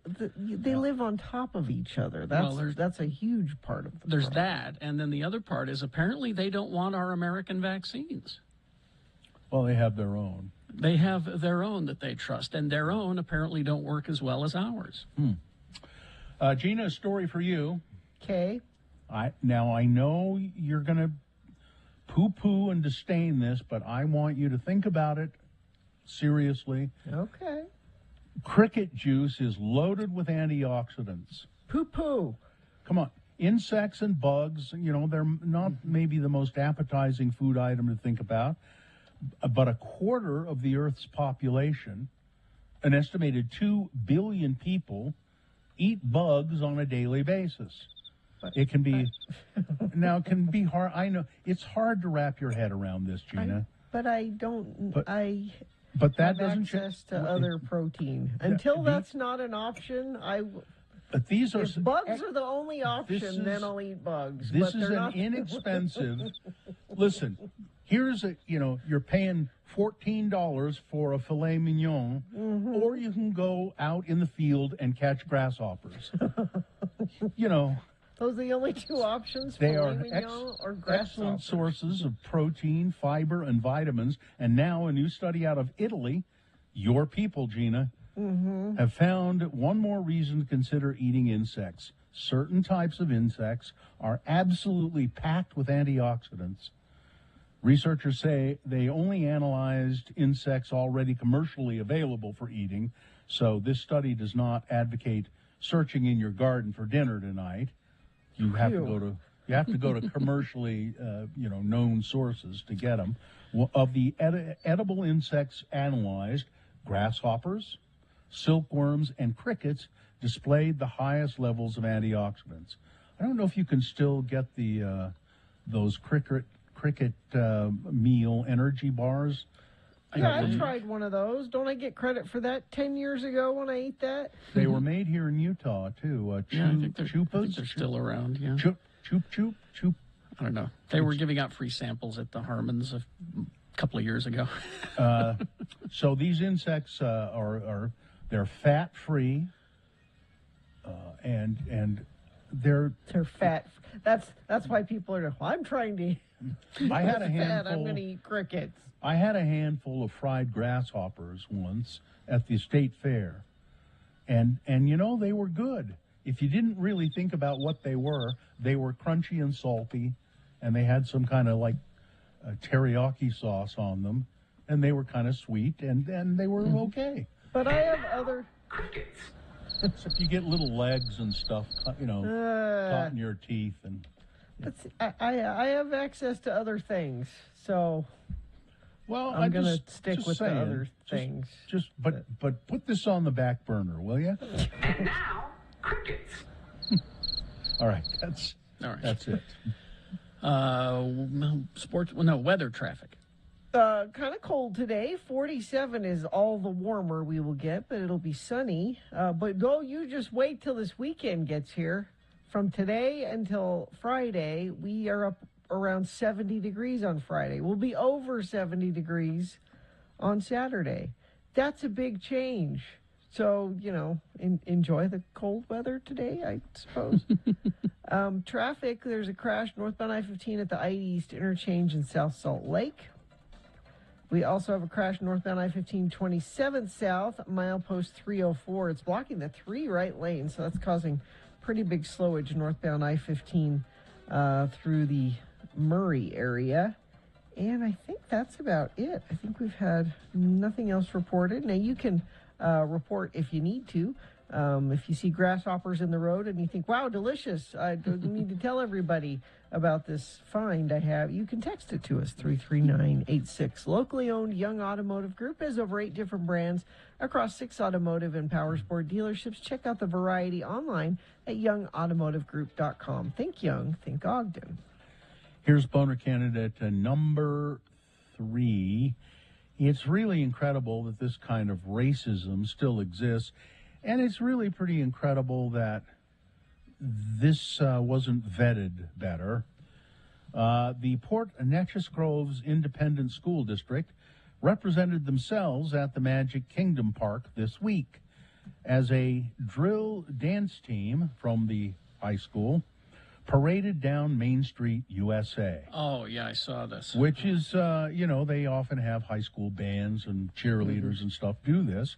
The team, clad in their Native American-inspired uniforms, because they're the Indians, sang, chanted, and danced their routine for Disney park goers. But it was the incredibly insensitive chant that really, really drew attention to them. The Indianettes. There's a video circulating on the internet. It was taken sometime last week, and it showcases the school district's drill team performing their routine. Clad in their purple and white, the drill team repeatedly shouts, INDIANS, scalp 'em, Indians, scalp 'em, while dancing. The actions of the team have drawn great attention, with internet users calling for education, anti-racism, and more. There are Native people have responded to it, saying, here's somebody from the Bear Clan of the Ojibwe tribe, because a bunch of kids in fringe chanting, scalp 'em, Indians, scalp 'em is an honor for us, right? And any natives who attend should probably just accept their classmates dehumanizing them because of tradition. Shame on Disney parks for hosting this. Now, Disney, in their defense, said, well, they have war bonnets, too. Everybody on the drill team has one. And we said, no, you can't wear those. That's insensitive. No, but then some of the girls had the single feather standing up behind. Did they do that? Tucked in their hair, yeah. Boner candidate number 3, it's really incredible that this kind of thing still exists. Yep. Let's review the first 2 and vote. Boner candidate number 1, Kyle Rittenhouse and his delightful sense of humor. The Kenosha killer, Kyle Rittenhouse, using a meme of him crying over the men he killed in court to try and bash on Joe Biden for rising gas prices. He's insensitive and he's just basically stupid. And he's surrounded by people who are teaching him to be even more insensitive. Boner candidate number 2, Jesus in the closet, a California candidate running for office. She says she's running because Jesus spoke to her son in the closet and gave him a scroll that said on it, you need to be running for office, Mom. And Boner candidate number 3, it's incredible that this kind of blatant racism still exists. All right. You've got to decide of these 3 candidates, which one is the worst? Which one deserves to go forward to Boner Fight and get that chance to become Boner of the Day? 1, 2, or 3. Remember your candidate number, the one that you think should win. Put that single digit in the message of a text, and then text that to 33986. It's easy. Or you can call the producer's booth at 877-602-9696. Use your voice to vote. Or easy to go online, x96.com. Look for the box that says Boner Voting, March 21, 2022, and vote there. And, that's the way you send one of these three forward to Boner Fight. It's not Boner of the Day yet, because round 2 comes up at 8:20 this morning. We'll do this again, get another winner of that round, and send that one forward as well. They'll both meet at 9:20 this morning, and that's when you'll vote for Boner of the Day. That's when Boner Fight happens. Right now, this is round 1, so send one of these three forward. You have until the end of these messages. Vote. Go.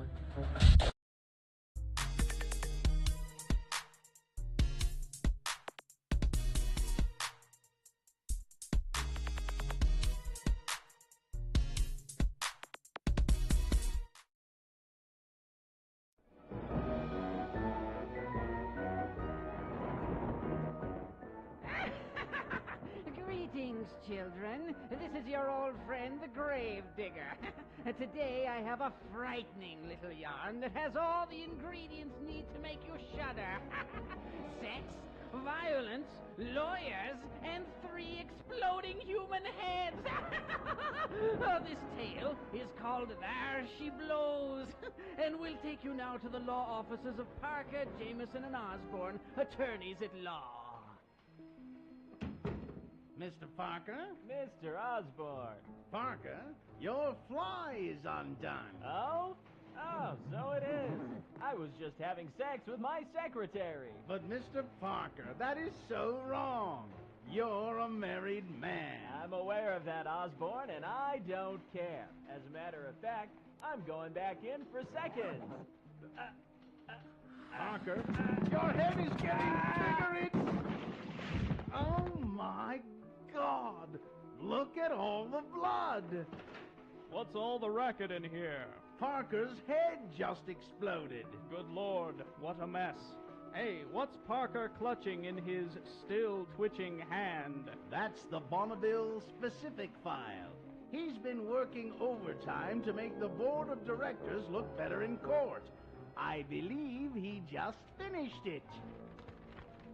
Jameson, what are you doing? Erasing Parker's name and putting mine on it. I'll take all the credit now that he's dead.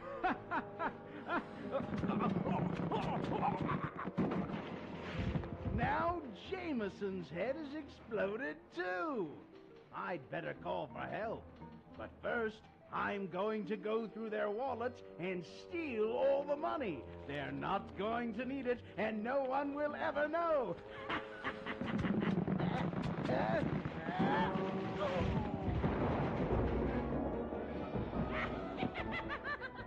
Those 3 really know how to get ahead, eh? Their law firm tried to expand too rapidly and suddenly went bust. Well, in case you hadn't figured out the moral of the story, it's... if you're a lawyer and you do something bad, your head will explode. This is the old Gravedigger inviting you to join me next time when our story will be called Chop Chop, Who's There? On Tales from the Grave.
7:46. And we got Bill Frost telling us what's on TV coming up at 8 o'clock. Stand by. TV this week. But right now, let's award round one of your boners. And that's brought to you in part by a hot dog. And X96 welcomes Flogging Molly and the Interrupters to the complex September 11th. Two excellent bands. Yeah.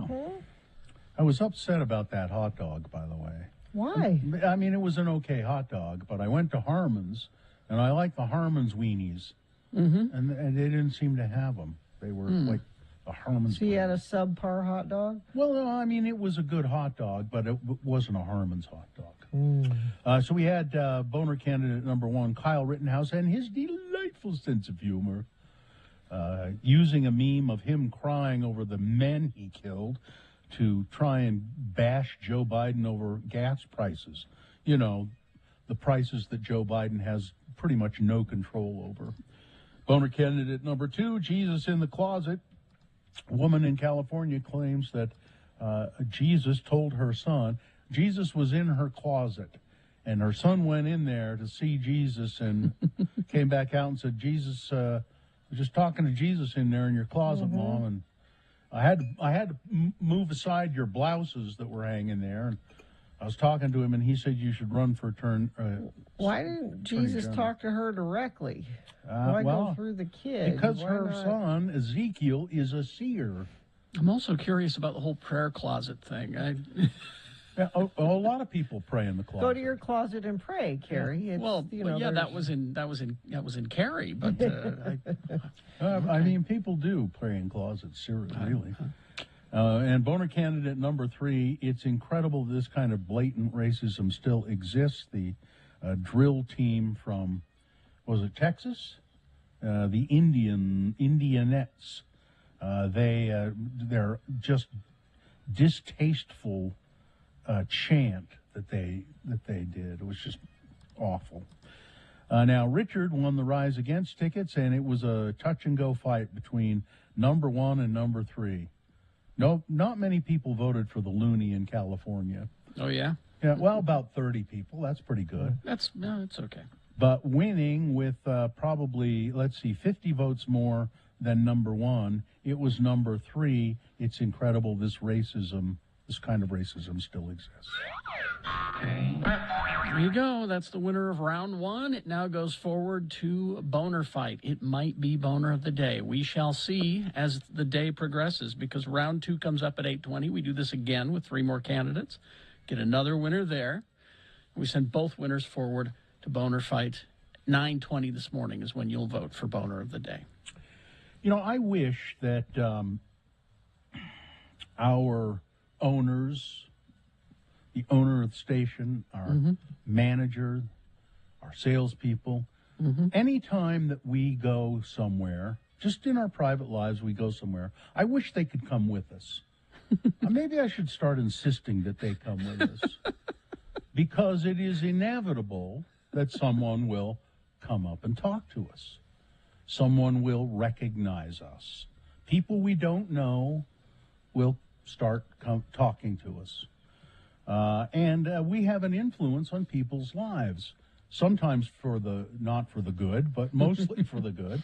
I mean, I got an email from somebody who said, "Hi, all, the other day I was listening on my way to work, and you were talking about a polite way to exit a conversation." Remember that?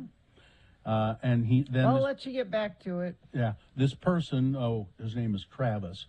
I have used the "I'll let you get back to it" about 10 times in various situations since you said that, and I think you have saved me from 2+ hours of unwanted conversation. Oh, wow. Okay. Thanks for restoring my sanity from 7:30 to 8 a.m. every day. Well, hi, Travis. And then I told you about my encounter with that guy at Harmon's, who just out of the blue said, "How's Lent going, Bill?" And then this is really an example of our influence on people's lives. And I'm sorry I forgot this guy's name. I should know it. He's the announcer for the roller derby. Okay. And I I announced a game with him, a match with him, 2 years ago, probably, or more. Mm-hmm. He was new to the area. He just, I think. Anyway, he didn't know who I was at all. So we were, doing the announcing. I was just kind of the color commentary. He's the professional. He knows roller derby, and I was just doing commentary. And apparently, he heard me say to somebody that knew me, "Don't you know who I am?" And I saw him at this roller derby match this Saturday. He said, "I don't know if you remember, we did the announcing together a couple of years ago." And I went, "Oh yeah, I remember." He said, "Well, I heard that. Don't you know who I am?" And I thought, what? Who the hell is that? What does he say that for? And then I think I asked you what you did, and you said, "Oh, I have a radio show." And you told me about the radio show, the Radio from Hell show. And I thought, I need to check that out. He said, so I went home. He's telling me all of this at the Derby. I went home and I started listening. And now you guys are a part of my family. That's a big change. My wife listens. And his daughter was standing there. She's about 14. My daughter listens. We all listen, and we all quote you guys all the time. Did you hear what Bill said about that? Or what would Carrie do here? Or we said, you're just a part of our lives now. And thanks for doing it. It's a great show. It brings my family together. We're together. Isn't it about time? It is about time. Radio from Hell. Isn't it about? So that's why I wish that, the people who are pretty soon going to be trying to put us in our place. Mm-hmm. Well, it's numbers on this page, Bill. It's the spreadsheet. Yeah. Real people don't matter. It's these numbers that. Yeah. Listen, I got an email that was very critical of you today. So we have to do something about it for the next 3 months. Is there an email? Yeah. Is there ever a time? I mean, 90% of the time when you're out in public, doesn't somebody say hi to you? Or Not as much anymore because I'm always wearing a mask and nobody recognizes me. I was surprised that the guy at Harmon's recognized me. I was wearing a mask. He wasn't, but I'm surprised he. I don't know. I guess maybe my hair or something. See, that's just it. If I'm out and I'm wearing a mask and I don't have the hat on, never happens. It happens, and I'm taken aback because when I'm in my, I'm mom or I'm whatever, I'm not thinking about it, and it surprises me when it happens. Carrie's put on a mask. You can see it at X96. Where'd Carrie go? X96.com/live. He's right there. I would know those Carrie. Beautiful eyes anywhere. Oh, I've kidnapped Carrie, Gina. He's gone. I've taken him away. Oh, you can't fool me, Jackson. I'm holding him underwater until he drowns. Underwater? Until he drowns. What's really odd is when I'm in another state. I'm in Nevada or California, or I've been at Disneyland and had people walk up to me. Bill, hey, what are you doing here? No, I've told this story before, but it still amazes me. I'm in Portland. It's dark. Oh, yeah. I'm walking down the street, and this woman comes running out of a bar. And she said, I knew, because I've obviously talked about on the show, well, my husband and I are taking vacation in Portland. She said, I've been looking for you. I knew you were going to be here. Friend of the program. Drunks love Gina. Drunks love Gina. But isn't that weird? Yes, it is. It's dark. Yeah. She's inside. I'm outside. Yep. That's my best out-of-state encounter I've had. So I just wish that, whenever we go out, somebody from the management and the sales staff would go with us. And they don't care. Even if they were with us, they wouldn't care. I don't want them that's coming. Great, Bill. Yeah. I don't want them coming with me to the liquor store. I don't. I'd feel I'd have to buy them something, You know? I'd be buying up all of that specific Chardonnay that I like, and I'd get shamed for it, I'm sure. You'd get Chardonnay shamed? Yes. And you know, and then you'd have to say, okay, Adam, I'll buy you a bottle of Popovich, okay? Exactly. Will that shut you up, huh?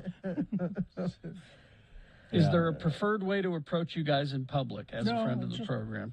Just say, just come up and say hi. It's always nice to see people and hear from people. That's what I always usually nice. get is a wave across the room. Geek Show says, "Hey," is usually what I get. So, yeah, and if you want to, don't ever feel shy to do it. I know I see people sometimes who say, "I saw you at such and such a place, and I was just too nervous to."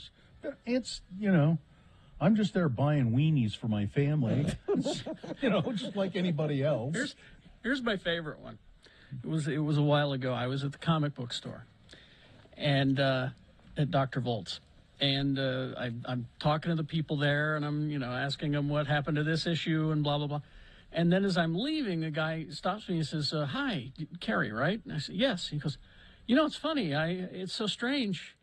I hear you talking about going to the comic book store. I thought you made that up." And I said, "No." I said, "What kind of person would brag about that? I don't." I don't really go to the comic book store, but I want people to think I do. Yeah, I mean, I've gotten that too. Wow, you really do shop here. Yeah, I do. Let's see. I met all three of you. I wasn't sure that it was you until I heard you speak. That's happened to me. Mm-hmm. Whoa! Are they getting rid of the show? They're always getting rid of the show. They're always on the verge of getting rid of this show. It's chipping away. Chip, chip, chip away. Chip, chip, chip away. Well. All right. Let's see. Traffic, Gina, please. Sure. Crash involving two semis on I-215 southbound near 7th North. Trucks are on the right shoulder and traffic is slow in the area.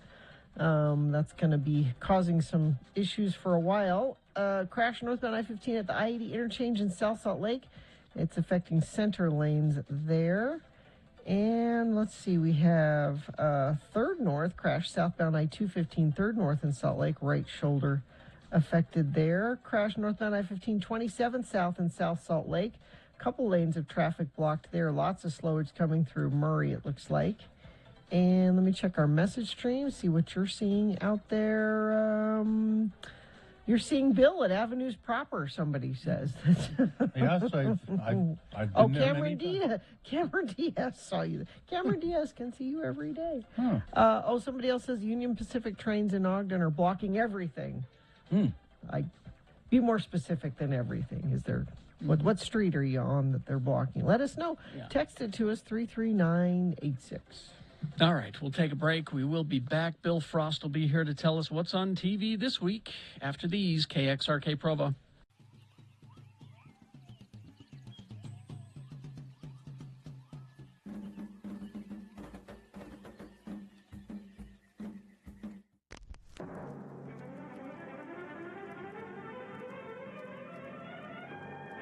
It's often said that the people of Utah speak a language all their own. It's a language that's often confusing and even incomprehensible to newcomers here in the Beehive State.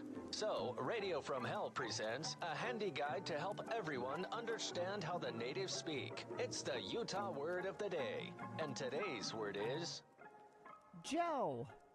G-E-L, gel. And now to use the word in a sentence, LeVar and LeGrand are here to show you how Utahns speak. Listen carefully for the word gel. Our word today was supplied by a famed Utah attorney who has undoubtedly heard this word used more times in his life than he cares to remember. The word again is gel. Hey, LeGrand, how's tricks? What? How's what? Tricks. Things. How's things? How's it going with you? How's tricks? Oh. How's it going? I got you. How's it going? I asked you first. What? How it's going, that's what. Oh. I just asked how's it going, then you... Never mind. What's wrong with you? Well, sure. I mean, no doubt I'm just fine. I'm a little distracted, maybe.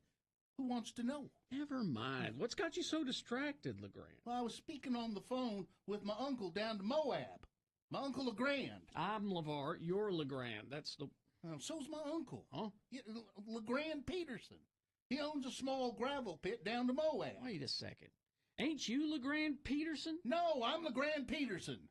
He's Peter S-E-N. I'm Peter S-O-N. Well, hell, that's confusing. Not to us. But anywho, he wants me to come down to Moab, help him catch some appliance dumpers. Some what? Someone has been dumping old appliances into his gravel pit. Oh. And he can't catch them. There's like 10 old fridges there and more every couple of days. So my uncle LeGrand will have to pay to have them all hauled away. And that's going to get expensive. But if he can catch who's doing it, maybe he can get reimbursed. And if not, well, he's just going to have them thrown in jail. I guess illegal dumping can get you jail time. It's jailable, all right. So long as the jails down there ain't full. Yep. But I got a few things to take care of first. Hey, LeVar, I just noticed your hair looks kind of different. You using some kind of junk in it? Yes, my wife made me try it. It's some kind of new hair gel. Join us again some other time as we examine how the Utah natives speak with the Utah Word of the Day.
All right. Huh? 8:05, and is this sponsored, Gina? Mm-hmm. Moving and need a new connection? CableTV.com has expert reviews, recommendations, and resources for the best in cable, satellite streaming, and internet services. Visit CableTV.com today. Well, here he is, Bill Frost. He's a writer for Slug Magazine. And it's called Content Shifter. His column is Content Shifter. He talks about streaming and TV shows and all of that. You can read him at slugmag.com. Also, Bill has a podcast called TV Tan that he hosts along with Tommy Milagro. And that show is nominally about television. It's a lot about drinking and sort of about TV. And then Bill is also in a band, Magda Vega. And you can find Bill's collected works where, Mr. Frost? At billfrost.tv. All right. Now, I have to tell you, I didn't watch the Bigfoot show on the Travel Channel. You assigned me to watch last week because it was premiering a little too late. So I taped it, recorded it, and I'll watch it before next Monday. Okay? Okay. All right. That's all you can ask. Okay. And, this week, got a few new things. On Wednesday, there's this British comedy called Bloods. It's a British import about South London paramedics. It's a comedy. It's very funny, and it's premiering its second season on Wednesday on Hulu. Okay. I'd recommend it. The person you would recognize in this is Lucy Punch, most recently from a series of Unfortunate Events. Very funny little show. On Thursday, of course, is a couple of big ones. First of all, the third season of Atlanta, finally, from Donald Glover. That show is so damn good. I hope the third season is, and this will be the last one they do. Actually, there's a fourth one coming in the fall. Oh. And that will be the last one. Okay. This premiering on Thursday on FX and Friday on Hulu, following Earn, Donald Glover, Darius, and Paperboy on tour in Europe. So it's not really in Atlanta at all. And, of course, the big premiere of Halo on Paramount Plus. Oh, that's right. The live-action series. This has been in development. This started in 2013 at Showtime, but it's finally arriving in 2022 on Paramount Plus. Have you seen any of it? I've seen some of it. It stays true to the video game look. Anyway, I'm not sure how far. That's going to be apparently the problem, is that it does look like the video game, but it takes place in a different kind of version of it. I mean, yes, Master Chief is the star, but it's, I don't know why, they felt it was necessary, but there you go. You've got a Halo TV series. Aren't you happy? Well, of course you're not. Yeah. Of course you'll never be happy. No. And a new documentary series on Peacock from the WWE called WWE Evil, created and hosted by John Cena, looking at the villains of the WWE over the years, including Hollywood Hulk Hogan, Ric Flair, Sasha Banks, The Miz. 8 episodes dropped on Thursday. Come on, Jake the Snake Roberts. I know. I'm disappointed to see him not in here. Also, no Roddy Piper. I'm out then. Without Piper, I'm not there. Now, was he really a villain, though? Well, he was at first, yeah. Yeah. No. But I'm guessing if enough people watch this, they'll make more, because there's plenty of villains to cover from the WWE. Yeah. And completely unrelated to wrestling, Bridgerton season 2 on Friday, Netflix. Okay, now I'm paying attention.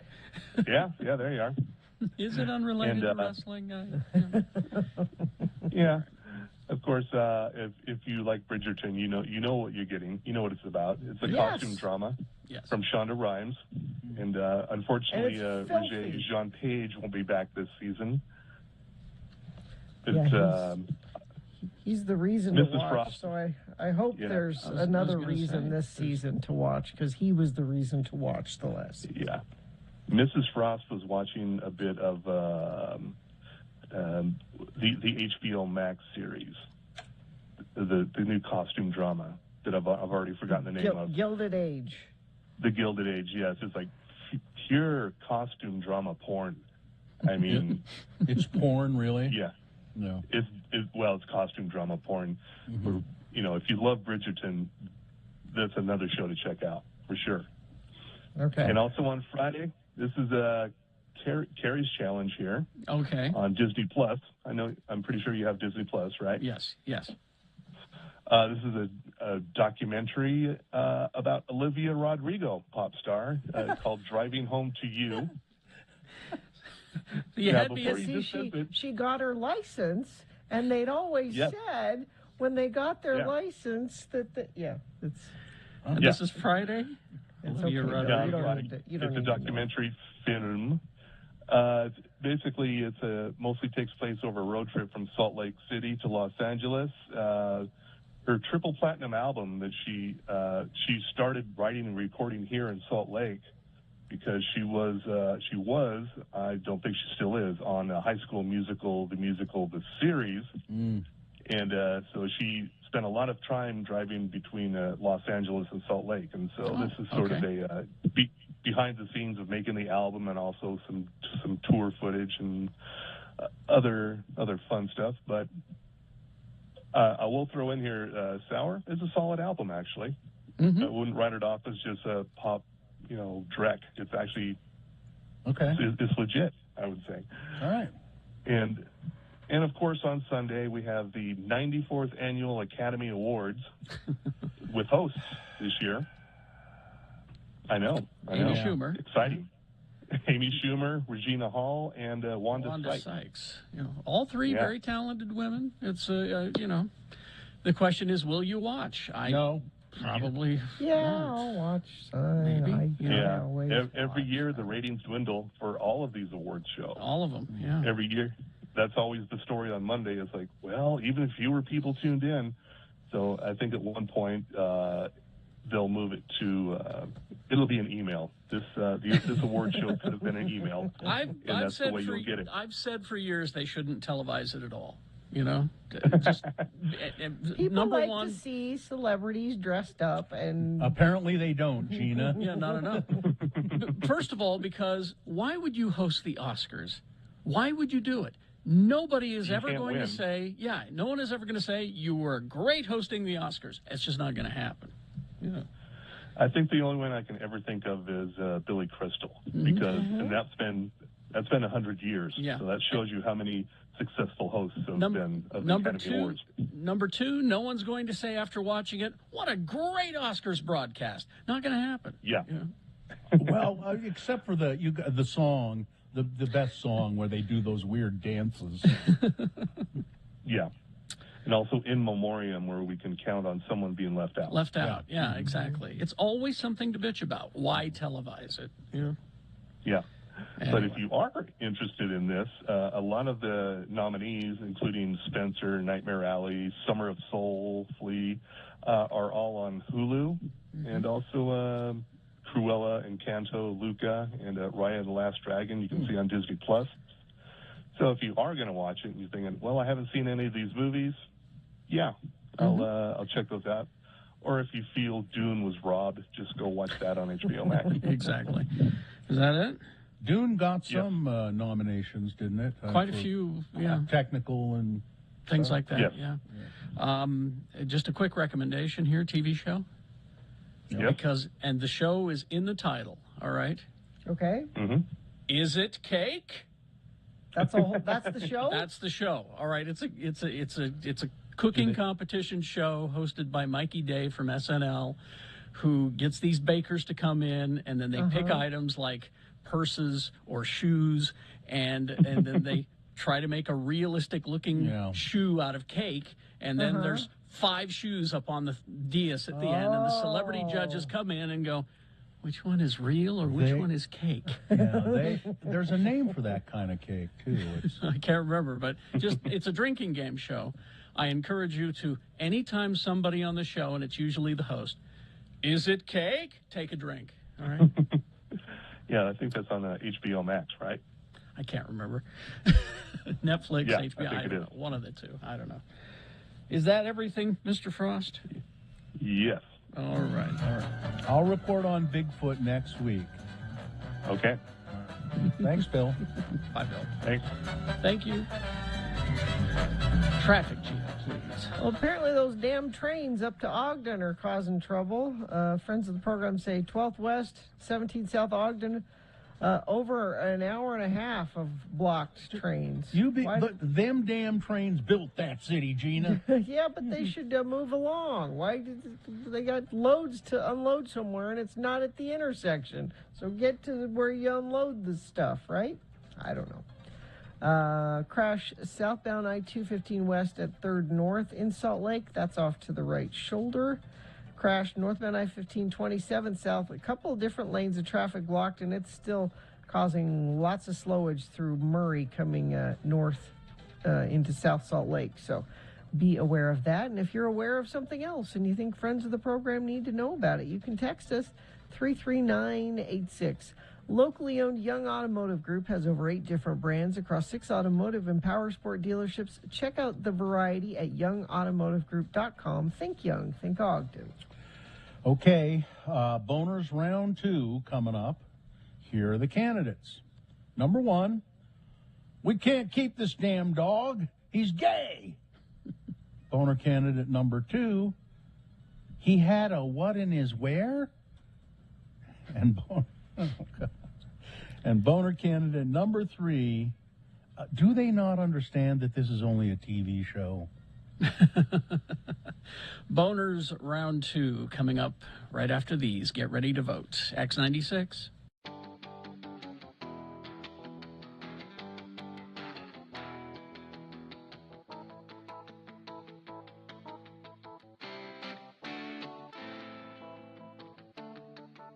My question is, and this is for you parents, is I didn't know that they still did these. Oh, yeah. The daddy-daughter Daddy. dance, and there's a mommy-son dance. Yeah, yeah. I didn't know they still did these. Yeah. These seem No, they're sweet. creepy. No, they're sweet. They're really No, I it's don't know. just- You're not watching Bates Motel with me. That's your problem. You're skewed. You're skewed with the Bates family. Well, they're just I mean, they're Because just Carrie, meant that's to all be, it is Tell me a dance. Well, tell me what they. They're- What, I mean, what is it? It's Tell just me. meant to be.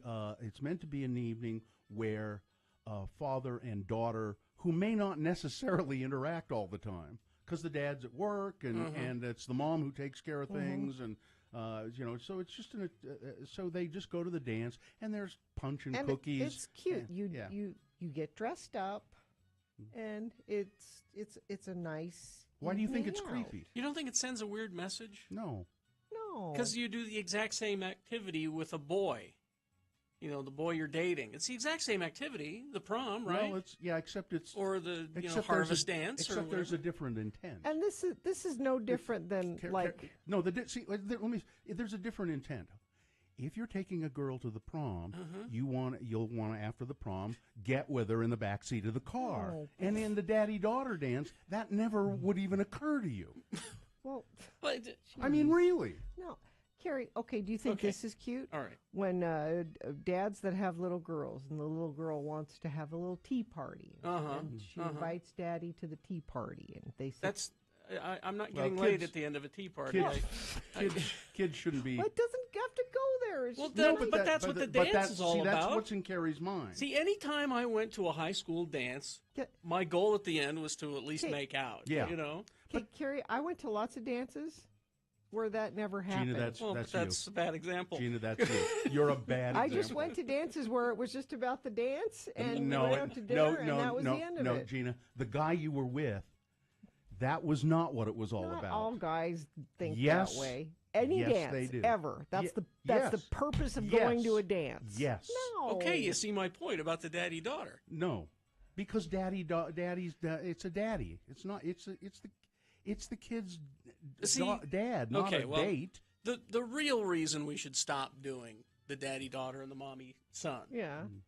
is because this is the age of Disney. At least one of the parents are dead or divorced or something.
Okay. 8:22, let's get to round 2 of your boner voting. Presenting now 3 news stories. These are examples of bad, stupid, or funny human behavior. Now, you'll decide with your vote of these 3 candidates which one is the worst. You know, boner means mistake kind of thing. Mm-hmm. Which one deserves to go forward to boner fight and get that chance to become boner of the day. If it wins here, it's not boner of the day yet. It'll go up against the winner of round 1's voting at 9:20 this morning. That's when boner fight happens. That's when you'll vote for boner of the day for today. Right now, send one of these 3 forward. 2 candidates now, a third coming up. Once you've heard all 3, you'll vote. And one of you lucky random boner voters will receive tickets to see Incubus at USANA Amphitheater on August 24th. Boner candidate number 1, we can't keep this damn dog. He's gay. This is actually really a sad story. Yeah. A North Carolina dog was abandoned and sent to an animal shelter because its owners thought the dog was gay. Fezco was the name of the dog, held up at the shelter in Stanley County, North Carolina, after his owners caught him, doing what dogs do. It says humping here, so I guess I'll use that Doing word. what dogs do. It happens in nature. Another male dog. And, of course, the owner's reaction is absurd. But the owner, dogs do that for dominance, they say in this story. But the owner of the dog, my dog's gay. Well, here's what I'll say about this being a boner bill. I am glad he got rid of the dog because this is someone that would not have treated a dog well, that he was upset about that. I think this dog is better off not being with this person. Okay. But the boner really is this stupid ass who thought his dog was gay. Mm-hmm. That's the boner. Dog is not gay. You're stupid. They say that the dog will probably easily find a good home at the shelter. Boner candidate number 2. Now, he had a what in his wear? Don't blame me. Gina sent this to me. Okay? This is a story that you will find hard to believe. I found it hard to believe. I would think that you found it hard to believe, Gina. I saw it multiple places, so I believe it's... Well, yeah, but you also see multiple places that Trump won the election. This story, here it is. I got to click on something now. Let's see. Yeah, here it is. A farm owner from Shelbyville, Indiana, was transported to the hospital in critical condition with an extremely agitated hen, a chicken, more than half buried in the man's rectum. Katie looks really perplexed. Well, you need to see the picture. It's. I mean, it's not the picture of the. No, it's not a picture that. of No, that. it's a picture of the guy. Around what 11:30. What did you name this one again? He had a what in his wear? I thought it was going to be "What's up, chicken butt." That one named itself. I didn't think of that one. Gina, here's a suggestion. What? If you thought that should be the name of it, you should have sent that to me. I thought it was didn't too occur to obvious. me. It didn't occur to me. Okay. He had a what in his around 11:30. Shelby County paramedics were called to answer a medical emergency concerning a serious accident involving a farm animal. Upon arriving at the site, they found 57-year-old Christopher Adams inebriated, bloody and naked on the hen house floor with a loudly clucking 5-pound chicken sticking out of his butt. The paramedics briefly tried to remove the agitated chicken from its uncomfortable position, but to no avail. They just transported Mr. Adams and the bird to the hospital, according to Dr. Aurelius Thomas, who extracted the bird after an extremely delicate 7-hour surgical intervention. Both the man and the animal would have died had they waited any longer. The bird was dying of suffocation when it got here. It had already been badly lacerated, it had already badly lacerated the patient's bowels in a desperate attempt to get out and was still gashing at it like crazy. His words, not mine. The hen was extracted early in the morning after the surgery. It's a miracle that the farmer and the animal are still alive.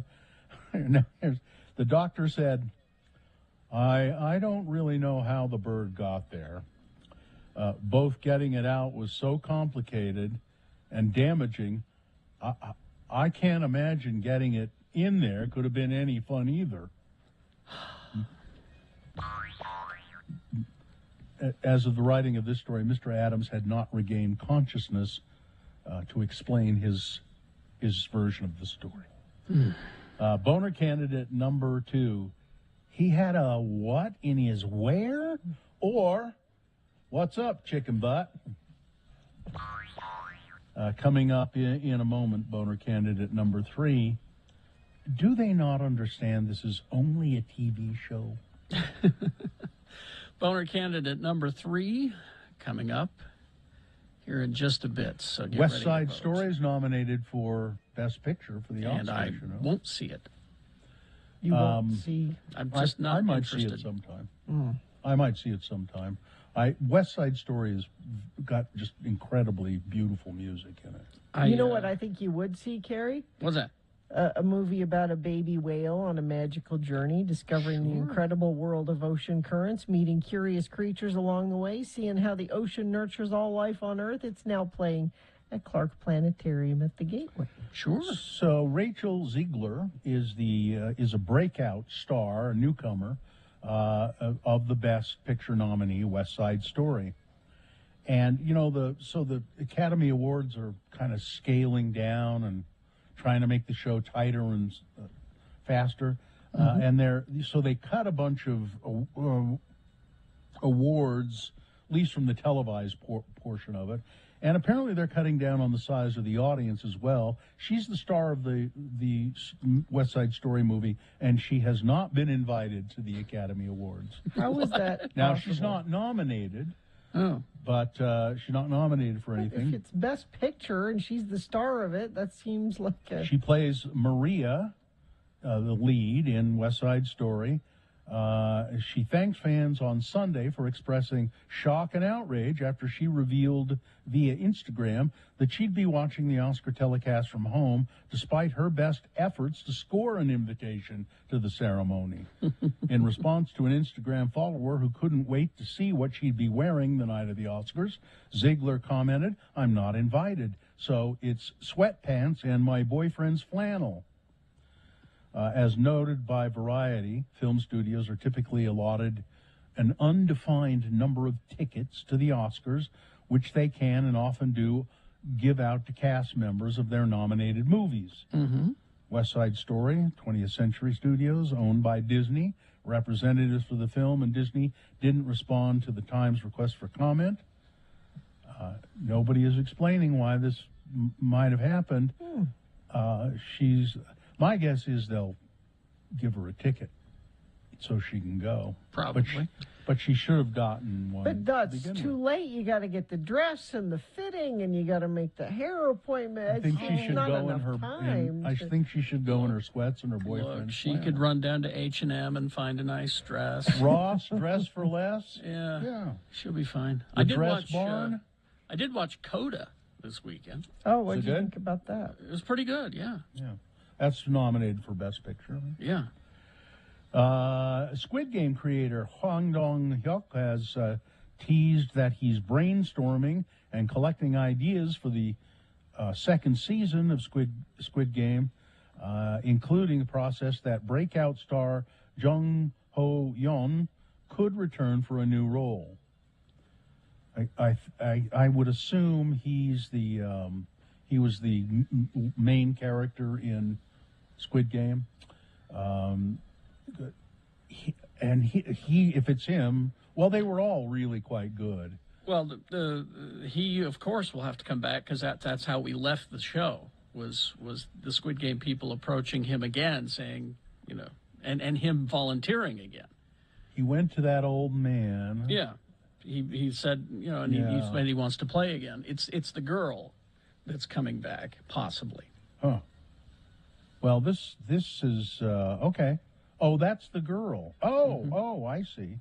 Well, yeah, she was great too, and she got killed, didn't she? No, she made it. I'll have to go back and watch. Spoilers! Look at all these spoilers. If you haven't seen Squid Game. If you haven't seen it, you don't deserve a surprise ending. I don't deserve a surprise. It was only in nationwide craze for a hot minute. And the ending of it, or even the storyline of it, is really not that. It's just the concept that makes it interesting, I think. Knowing what happens wouldn't detract from being interested in it. Now, this is a sports story, but I think this is interesting because I didn't know anything about this guy, but you do, Gina. Deshaun Watson. Oh, yeah, I was going to talk about this. He shocked the NFL when he chose to waive his no-trade clause for the Cleveland Browns. Many people decided to react to the move by showing support for sexual assault victims. The Cleveland Rape Crisis Center issued a statement on Saturday revealing that more than 1,000 donations had come in since the Browns acquired Watson, who's been accused by more than one woman. Oh, no, not just more than one. He has 22 current. There are more women than this. 22 current lawsuits from women saying he sexually assaulted them in some way. Yeah. But, Colin Kaepernick, nobody, because there's baggage there. Nobody wants to hire Colin Kaepernick. But this guy? So I think it's interesting that the Rape Crisis Centers in Cleveland, Deshaun Watson's coming to town. Let's donate. Yeah. It's baffling to me. So, Carrie, mountain lions. Lions. Oh, I know. There's one in Bountiful, apparently. Yeah. A Bountiful resident received a surprise visitor to the backyard. His security camera caught a large mountain lion just taking a stroll through the yard. Yeah, like they own the place. Yeah. Well, they do. Young said it's not the first time he's seen wildlife on his property. He's up close to the mountains. He said whenever he sees something like this, he always alerts his neighbors so they can call their children and their pets inside. Well, they're pets that are their children. Yeah. Dr. Fauci says that, and we know that coronavirus is spreading rapidly throughout Europe. Yep. He attributes the spread to three main factors. The Omicron variant subvariant, BA2, that's become transmissible. Mm-hmm. Society is opening up more, and immunity from the COVID-19 vaccine or infection is starting to lessen. The strength of the vaccine is starting to wane. And he said, look, I wouldn't be surprised if it comes to America soon. Well, there are already cases of it reported of BA2. Mm-hmm. So. All right. Sports, weather, traffic. Okay, so Bill did that sport. I will do this sport. Karl Malone, for a long time, has held the second most points in NBA history record. I had no idea that he was that prolific. Yeah, and the number one is Kareem Abdul-Jabbar, who has like 2,000 more than Karl Malone had. So it's take a while to reach that milestone. Mm-hmm. But Karl has held that for years and years and years. LeBron James finally just surpassed Karl Malone, having second most points ever scored in the NBA. And it's going to be a while before anybody catches Kareem. They may never. Who knows? Yeah. And Carly Lloyd, she's the American soccer player who has been practicing with the Philadelphia Eagles and is apparently a really good field goal kicker. She can kick a 55-yard field goal. Mm-hmm. And she says, I'm retired from soccer. Any takers? Anybody need a very accurate and dependable field goal kicker? So she's offering up her services to the NFL. She could take a hit. Yeah, because that happens. Yeah. So good on her. Real Salt Lake, of course, won over the weekend. They are on a very nice roll. They beat Nashville 2-1. The Jazz also won yesterday, 108-93 over the Knicks. They next play today. They play Brooklyn Nets today. That's an earlier game at 5:30. Weather, so pretty cold today. 47 is all the warmer it will get today. That's going to change drastically by the weekend, though. We warm up until we're over 70 by Friday, Saturday. Huge change this week, yeah. Let's see. And traffic, some of those earlier incidents have cleared up, especially northbound I-15 through Murray. That one looks like it's free-flowing once again. I do have a crash at northbound I-15 at the collector ramp, 84 South in Midvale. It's off to the left shoulder. And let's see, no cougars being reported, but if you see one, you can text us. I mean, not that we'll do anything about it, but we'll let friends of the program know where you're seeing cougars out there. 33986 is where you do that. Locally owned Young Automotive Group has over 8 different brands across 6 automotive and power sport dealerships. Check out the variety online at youngautomotivegroup.com. Think Young, think Layton. Boner candidate number 3. Do they not understand that this is only a TV show? Georgia gubernatorial candidate Stacey Abrams. She's a voting rights campaigner. Mm-hmm. She helped flip Georgia blue. Yeah. She has been made president. Yes. Of United Earth. Yes. The honor, which a leading conservative website said Adams did not deserve, really, was bestowed by Paramount TV series Star Trek Discovery in the season 4 finale. Yeah. Abrams is it says here self-confessed, like it's a really nasty thing you have. But she has said, I am a Star Trek super fan. Yes, In 2019, she told the New York Times that she binged on episodes during her last run for governor. I love Voyager, I love Discovery, and of course I respect the original, but I revere the next generation. Michelle Paradise, executive director of Star Trek Discovery, told Variety that the show decided it needed a figure of suitable gravitas. When the time came to start talking about the president of Earth, she said, it seemed like, well, who better than Stacey Abrams? Abrams is, of course, a former Democratic member of the Georgia State House, as well as a prolific romance novelist. I didn't know that. I didn't know that. She has said that she will be the U.S. president by 2040. Sure. Maybe.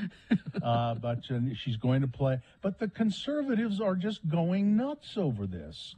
They're acting like she's really the president of Earth somehow. Yeah.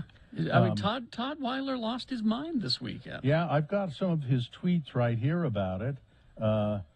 Let's see. I'll just say this about Todd.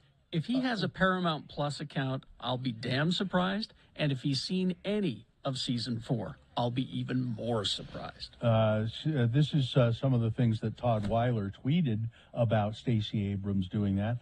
On November 6, 2018, Stacey Abrams lost the election for Georgia governor by 54,723 votes. On November 9th, the Atlanta Constitution Journal reported an investigation of the 2018 statewide election in Georgia had found no evidence of systematic malfeasance or of tainted voices to force a runoff. USA Today, it goes on. He goes on and on, but then he's talking about. What does any of this have to do with Star Trek? He's trying nothing, absolutely nothing. But the fact she lost the election by 52,000 votes, and now they're making her president, and then other conservatives are saying, she doesn't deserve this. They're upset because she didn't concede losing.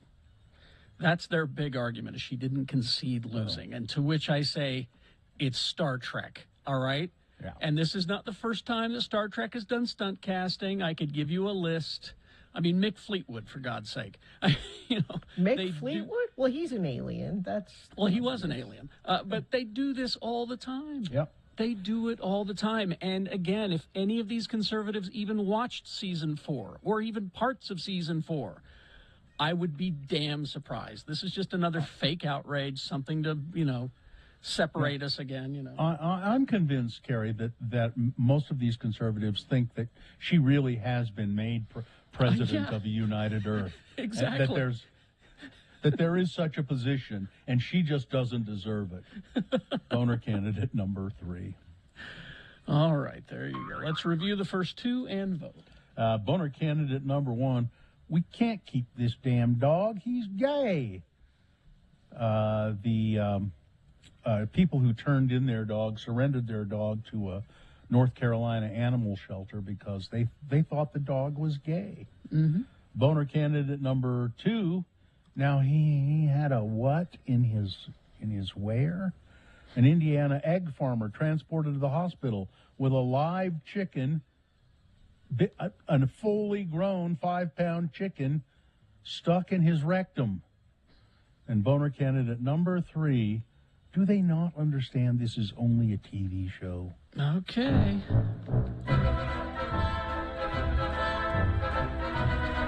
You've got to decide of these 3 candidates which one is the worst, which one deserves to go forward to Boner Fight and get that chance to become Boner of the Day. 1, 2, or 3, remember your candidate number, the one that you think should win. Put that single digit in the message of a text and then text that to 33986. One way to vote. Another way is to call our producer's booth in Salt Lake. Use your voice at 877-602-9696. Or go online, x96.com, look for the box that says Boner Voting March 21, 2022, and vote there. All right? You have until the end of these messages. This is just round 2. We'll explain how the rest of it works once we award round 2, right after these. X96.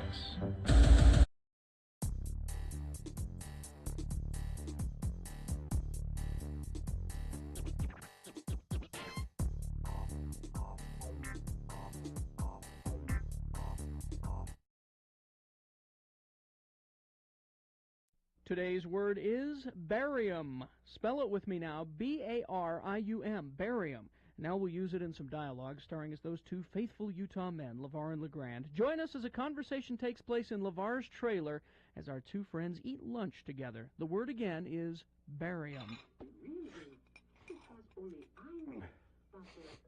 Hey, what's that funny smell in the trailer here, LeVar? I just about can't stand it. What? I mean, your trailer usually smells pretty bad, but this is about the worst. Pass me the tartar sauce and lemon wedges, please. Here you go. Well, LeGrand, the smell you smell could be emanating from any one of a number of sources. Could be coming from that garbage pail I keep over there by the fridge. Ew. Or from that pile of garbage I keep under the trailer. Or, it could be wafting in from that landfill right next door. Then what you could be smelling is my feet, because I ain't changed these socks for about a fortnight. That's 2 weeks, I've been reading the Reader's Digest condensed Shakespeare. No, it don't smell like none of those things. It smells kind of like a old lily pond or like a fish market or something. It's a wet kind of dead smell. Wet and dead? Oh, it must be my goldfish. They both passed away a few days ago. See?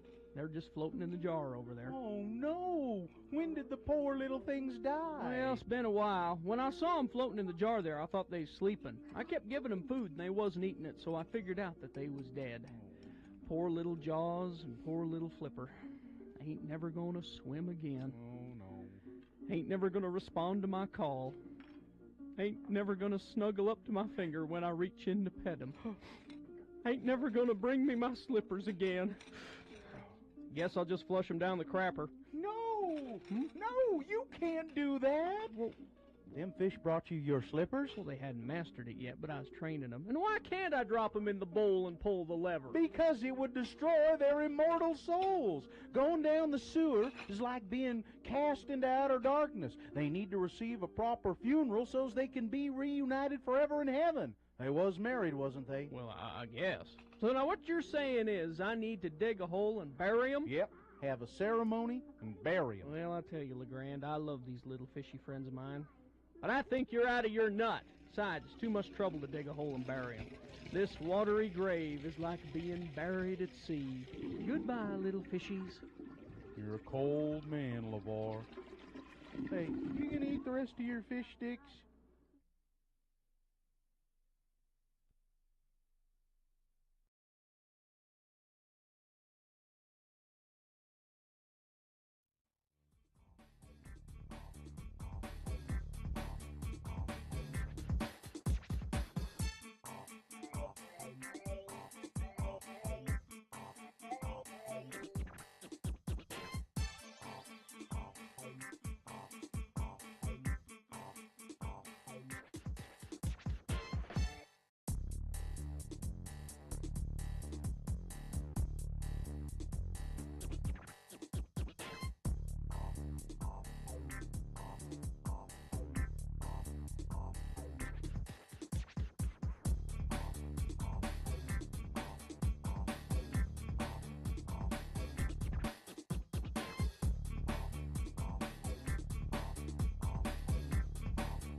All right, let's see. It's 8:50. Let's award round 2 of your boners. And that's brought to you in part by Brussels sprouts.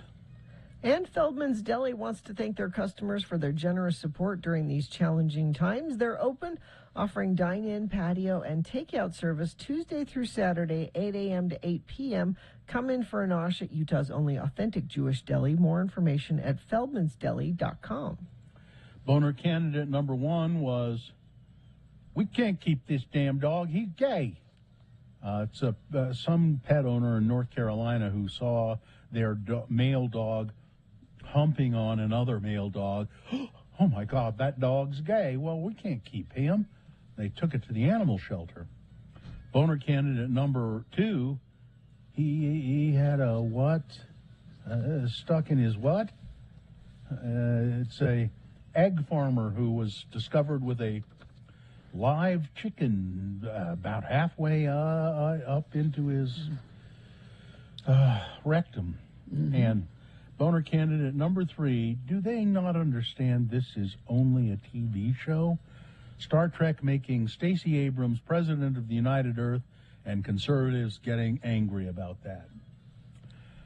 Let's see. Adam won Incubus tickets for being a random voter, and pretty decisively the winner was boner candidate number 2, What's Up Chicken Butt. Really? Oh. I was hoping that number 3, but there you go. We don't decide, you do. And that candidate now goes forward to get that chance to become boner of the day. That happens at 9:20 with Boner Fight. Geek News now brought to you by Gina. Are you searching for Pokemon? Locally owned Haster Games has the best selection of Pokemon, Dungeons and Dragons, Magic, and more. Shop online at HasterGames.com or visit the store. 6831 South State. Curbside service is available. Brand new episode of GeekShowPodcast.com available now, as it is every week. Brand new. Name of the episode is Squats Mackenzie. All right. Now, the stories all over the Hollywood business reports this morning about how more money that the Batman has taken in, more money. It's huge. It's gigantic. And if you're like me, I'm still a little hesitant to go be in a crowded movie theater. I admit it, okay? I always search for an empty theater. And because of those new online, seating things, you're able to see them now and go, oh, yeah, that one, there's only 2 people in this show. So you can go to that one. But the rest of you, if you want to wait even longer, well, thanks to an apparent technical glitch, Intel has dropped that we can expect the Batman at home in late April. Deadline reported and screen capped the dates before they were removed from the HBO website. The trade says that it's news that the Batman will arrive Tuesday, April 19th on HBO Max and Saturday, April 23rd on HBO is legit. It was an accident that they put it on their website, and all it takes is just that moment for somebody to see it, catch it, and spread the news. So if you're like me, you can wait. And also look at the website rataalada.com. It's still functioning. It's a promotional website that the Riddler put together, to to tell you secret stuff. So go there, and they're dropping all kinds of information there. You'll have to answer a series of riddles, though, in order to understand it. We got some casting news. For The Mandalorian Season 3. Bill, a big fan of The Mandalorian. Yeah. Or was it Book of Boba Fett? I can't remember which one. Book of Boba Fett, really. Oh, okay. Yeah. Well, Mandalorian Season 3, another iconic sci-fi actor in an iconic sci-fi franchise, Christopher Lloyd, will be joining Mandalorian Season 3. I remember when this was Moisture Farms as far as the eye could see. Oh, sorry about that. That's right. I think of him as the Reverend Jim from Taxi. Well, that was our suggestion on Geek Show, is that he be a taxi cab repairman. But more than likely, he'll be the voice of a robot or something like that. But or if he is on the show, he'll be, just in one episode or two. But as we all agreed on Geek Show, that unless his character's name is Del Orion, just don't waste our time. Don't waste our time. That's such a Star Wars name. Come on. On HBO Max, if you watch the Harley Quinn animated series, not for children. Very much not for children. Season 3 is being produced now, and speaking of stunt casting, the director and creator of Guardians of the Galaxy and the Suicide Squad and Peacemaker, James Gunn, is going to star as himself in the animated series Harley Quinn. I only hope that King Shark eats him. That's and also Guillermo from What We Do in the Shadows, Harvey Guillen, will be voice casting the character Nightwing on that show. Next time I will. I've got 2 big stories here, and I'm all out of time. I should have led with them, I suppose. You can look up this story really quickly here. Pixar very upset at its parent company Disney for being slow and also supporting, financially these politicians who promoted this "Don't Say Gay" bill in Florida. They just decided on their own, because Disney said, cut this particular scene out of your Buzz Lightyear movie that's coming up. Because apparently there is a gay relationship in the Buzz Lightyear movie. Not Buzz. It's a character, one of Buzz's colleagues on the adventure is a character named Hawthorne, voiced by Uzo Aduba, Now, Hawthorne is in a meaningful relationship with another woman, according to the sources. While the dynamic has always been a part of the story, there was a kiss shared by the couple that had been cut from the film. Well, Pixar has just decided, no, Disney, we're leaving it in. Because we don't like the way you've been acting with this whole don't say gay bill. So that's Pixar kind of putting their foot down with their parent company. We'll see what happens with that. But, there you go. All right, traffic, Gina, please. A friend of the program says roads are all clear in Beaver, but a traffic jam at the Flying J bathroom. A busload of teenagers is blocking the mirror in the women's bathroom. No word on whether UHP is going to be able to clear up that congestion, get those teenagers away from the mirror. That's about it, though. You can send in such reports to 33986. X96 presents Coin, performing at the Great Saltaire on July 22nd. All right. We will take a break. We will be back with Boner Fight to determine Boner of the Day for today. And more coming up in our 9 o'clock hour. Stand by. KXRK Provo.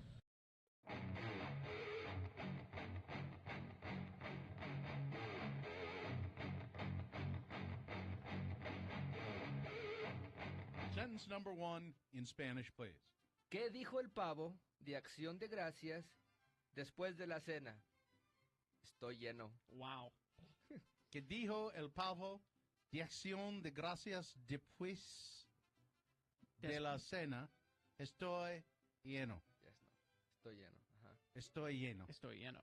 Estoy lleno. ¿Qué dijo el pavo de Acción de Gracias después? Después. Gracias después de la cena estoy lleno. Wow. Estoy lleno. Wow. All right. Okay, that's good, Gina. All right. And in English, Mario? You know, I was talking to someone, and then they said, how come Gina always said just the last word? She never said the whole sentence. Estoy lleno. How do you say because she's very lazy? Porque es muy floja. Muy floja. Muy floja. Go ahead in English, Mario. Okay. What did the Thanksgiving turkey say after dinner? I don't know what. I'm stuffed. Estoy lleno. Stop. Estoy lleno. All right, and sentence number 2 in Spanish, please. Algo de porra para Brigham Young. Otros para la Universidad de Utah. Yo le voy a las porristas. Algo de porra para Brigham Young. Otros para la Universidad de Utah. Utah. Yo le voy a las porristas. Sí. Algo de porra para Brigham Young, otros para la Universidad de Utah. Yo le voy a las porristas. ¡A las porristas! And that is in English, Mario? Some cheer for Brigham Young, others for the University of Utah. I cheer for the cheerleaders. The only way to go. But not when my wife is around. No. Yep. No. Mario, are you going to have a big traditional Thanksgiving dinner? Yes, sir. What will you have? We're going to have turkey. I'm sorry, pavo. Pavo. De Acción de Gracias. What else will you have? You know, usually we met at Farol. Oh, do you? We met at El Farol, so we all bring a dish. Yeah. So and have pavo is gonna be there for reals. So you'll have the turkey at the restaurant, and then some other dishes, salads, and. What will your wife bring, or do you cook? I don't cook. Yeah, your wife will cook. My wife will cook, and she will bring. Let me call her. No, it's all right. Thanks, Mario. I don't know what she'll bring. I'm sure she appreciates the fact that you know what she's bringing.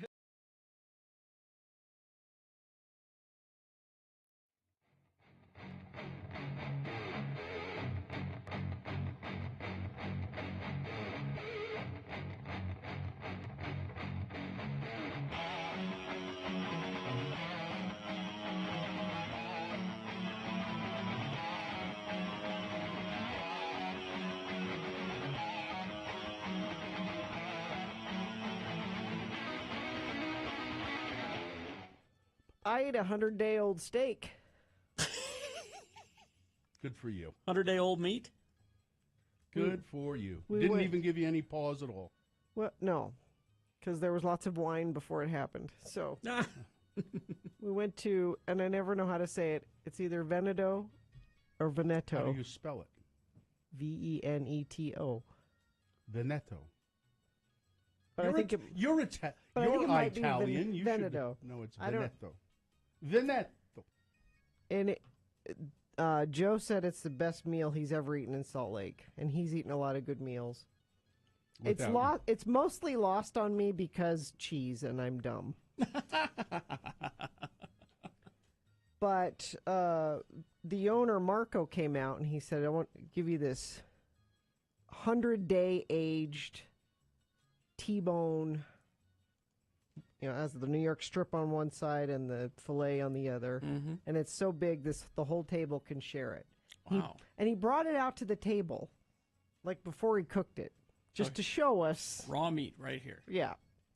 And it looked like you just pulled it out of the meat counter. It was red, and when he's telling me it's 100 days old, and then he showed us a piece of what he cut off the top of it, and which was like 2 inches of what, like green and white. Where did he have that in his pocket? No, Did he pull it out of his pocket? He was just holding it all together.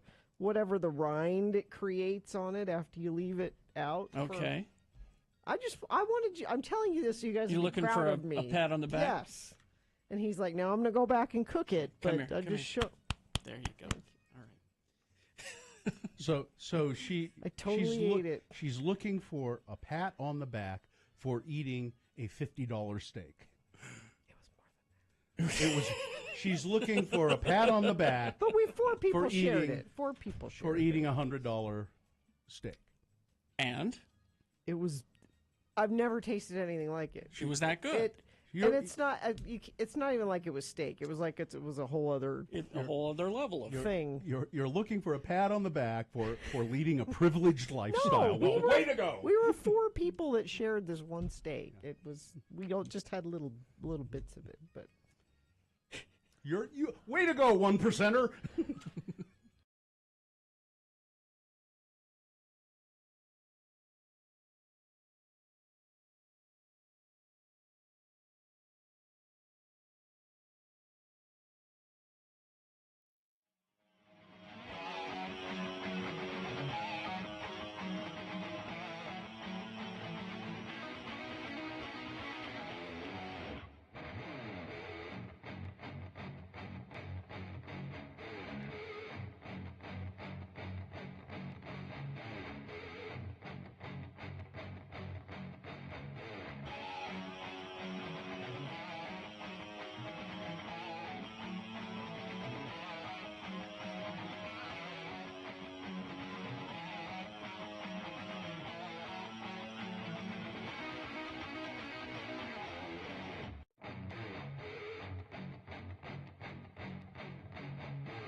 Because, well, because X96 is 30 years old.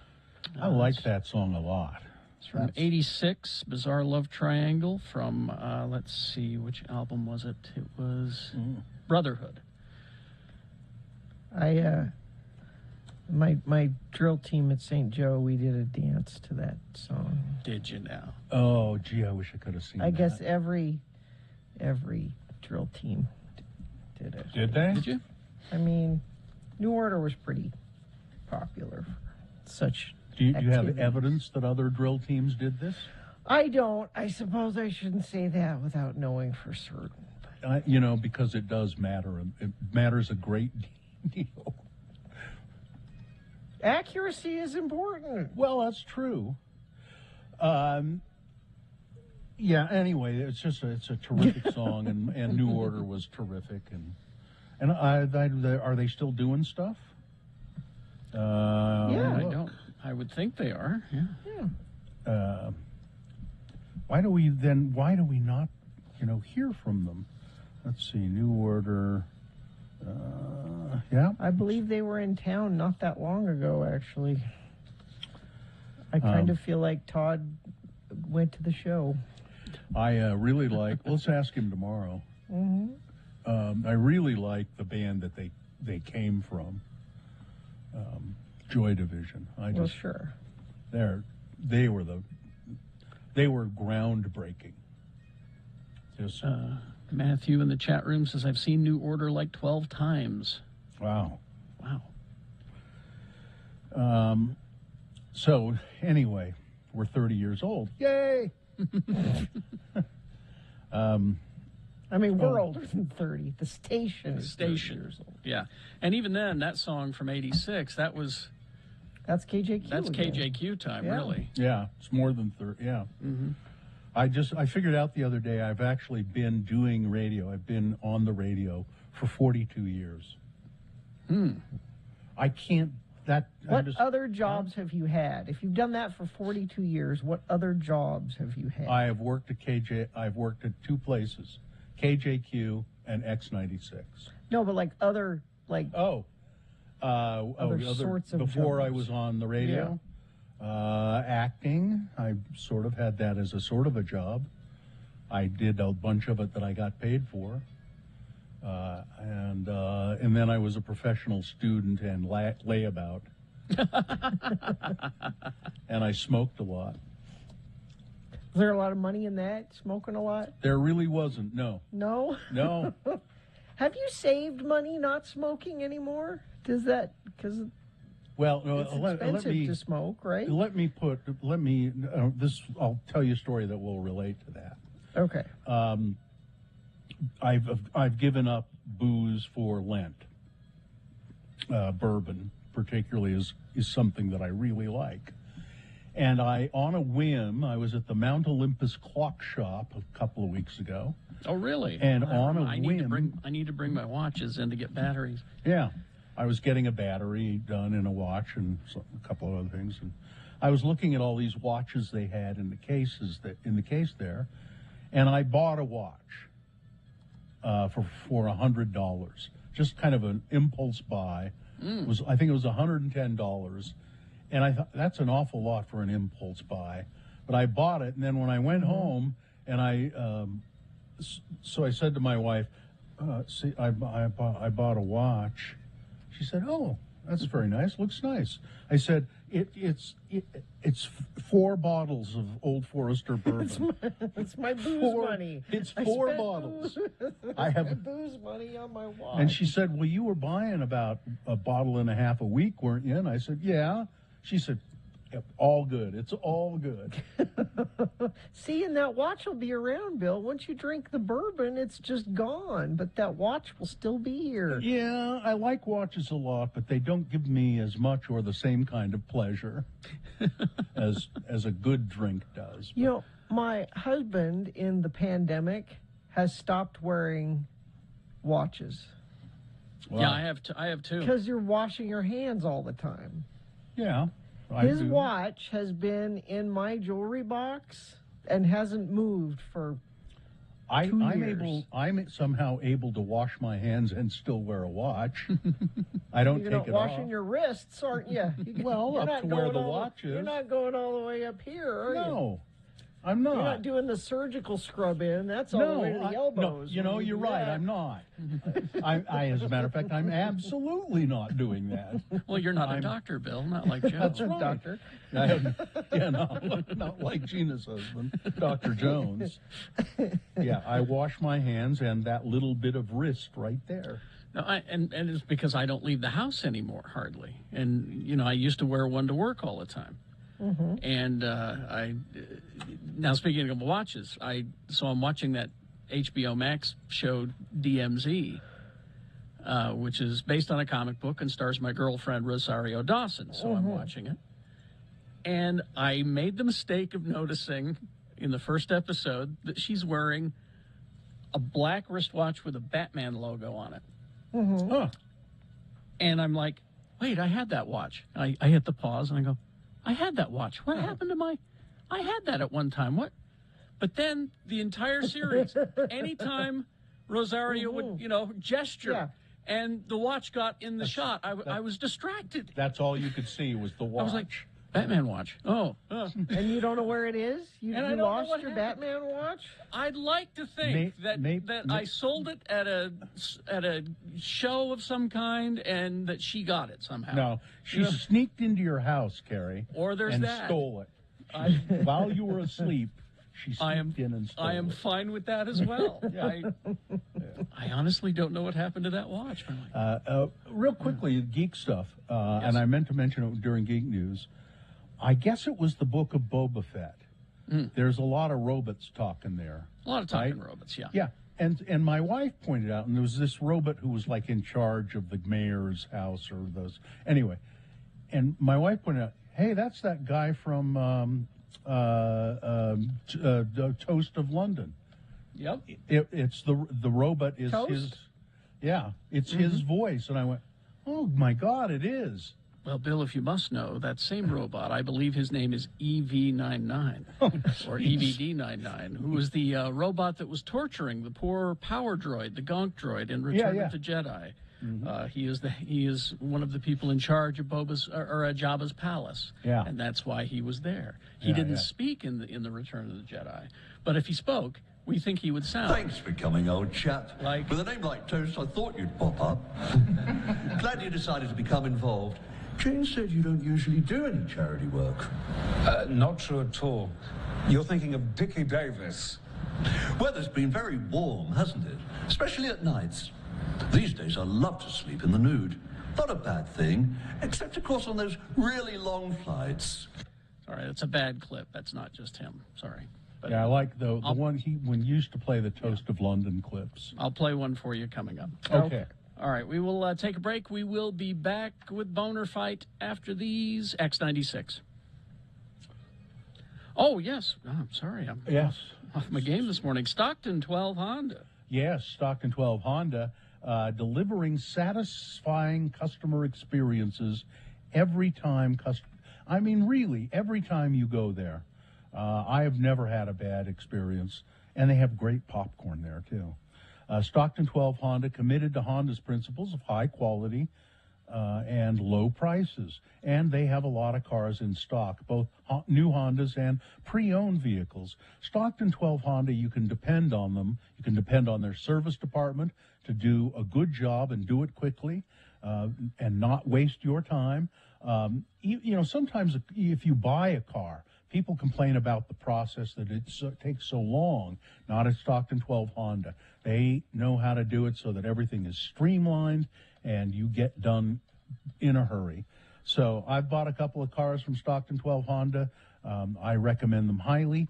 They are in the Auto Mall, Southtown Auto Mall in Sandy on Auto Mall Drive, Stockton 12 Honda.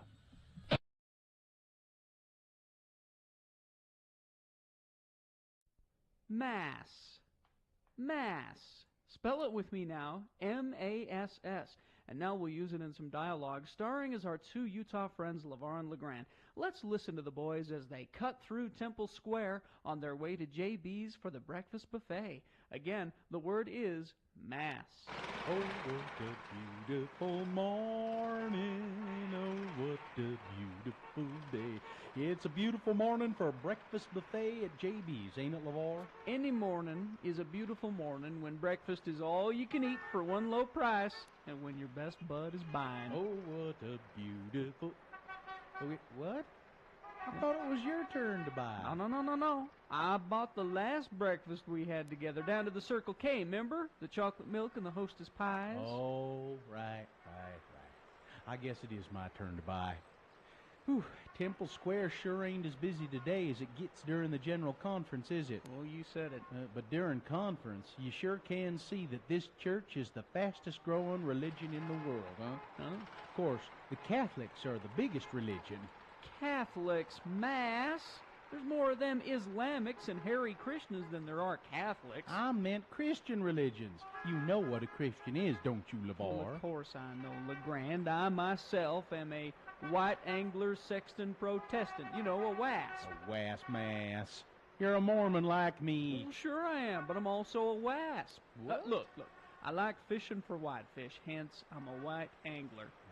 I'm a hit with the ladies, you know, so that's a sexton. And I ain't paid my taxes in over 20 years. I'm a tax protestant, a WASP. Tax protestant, Mass.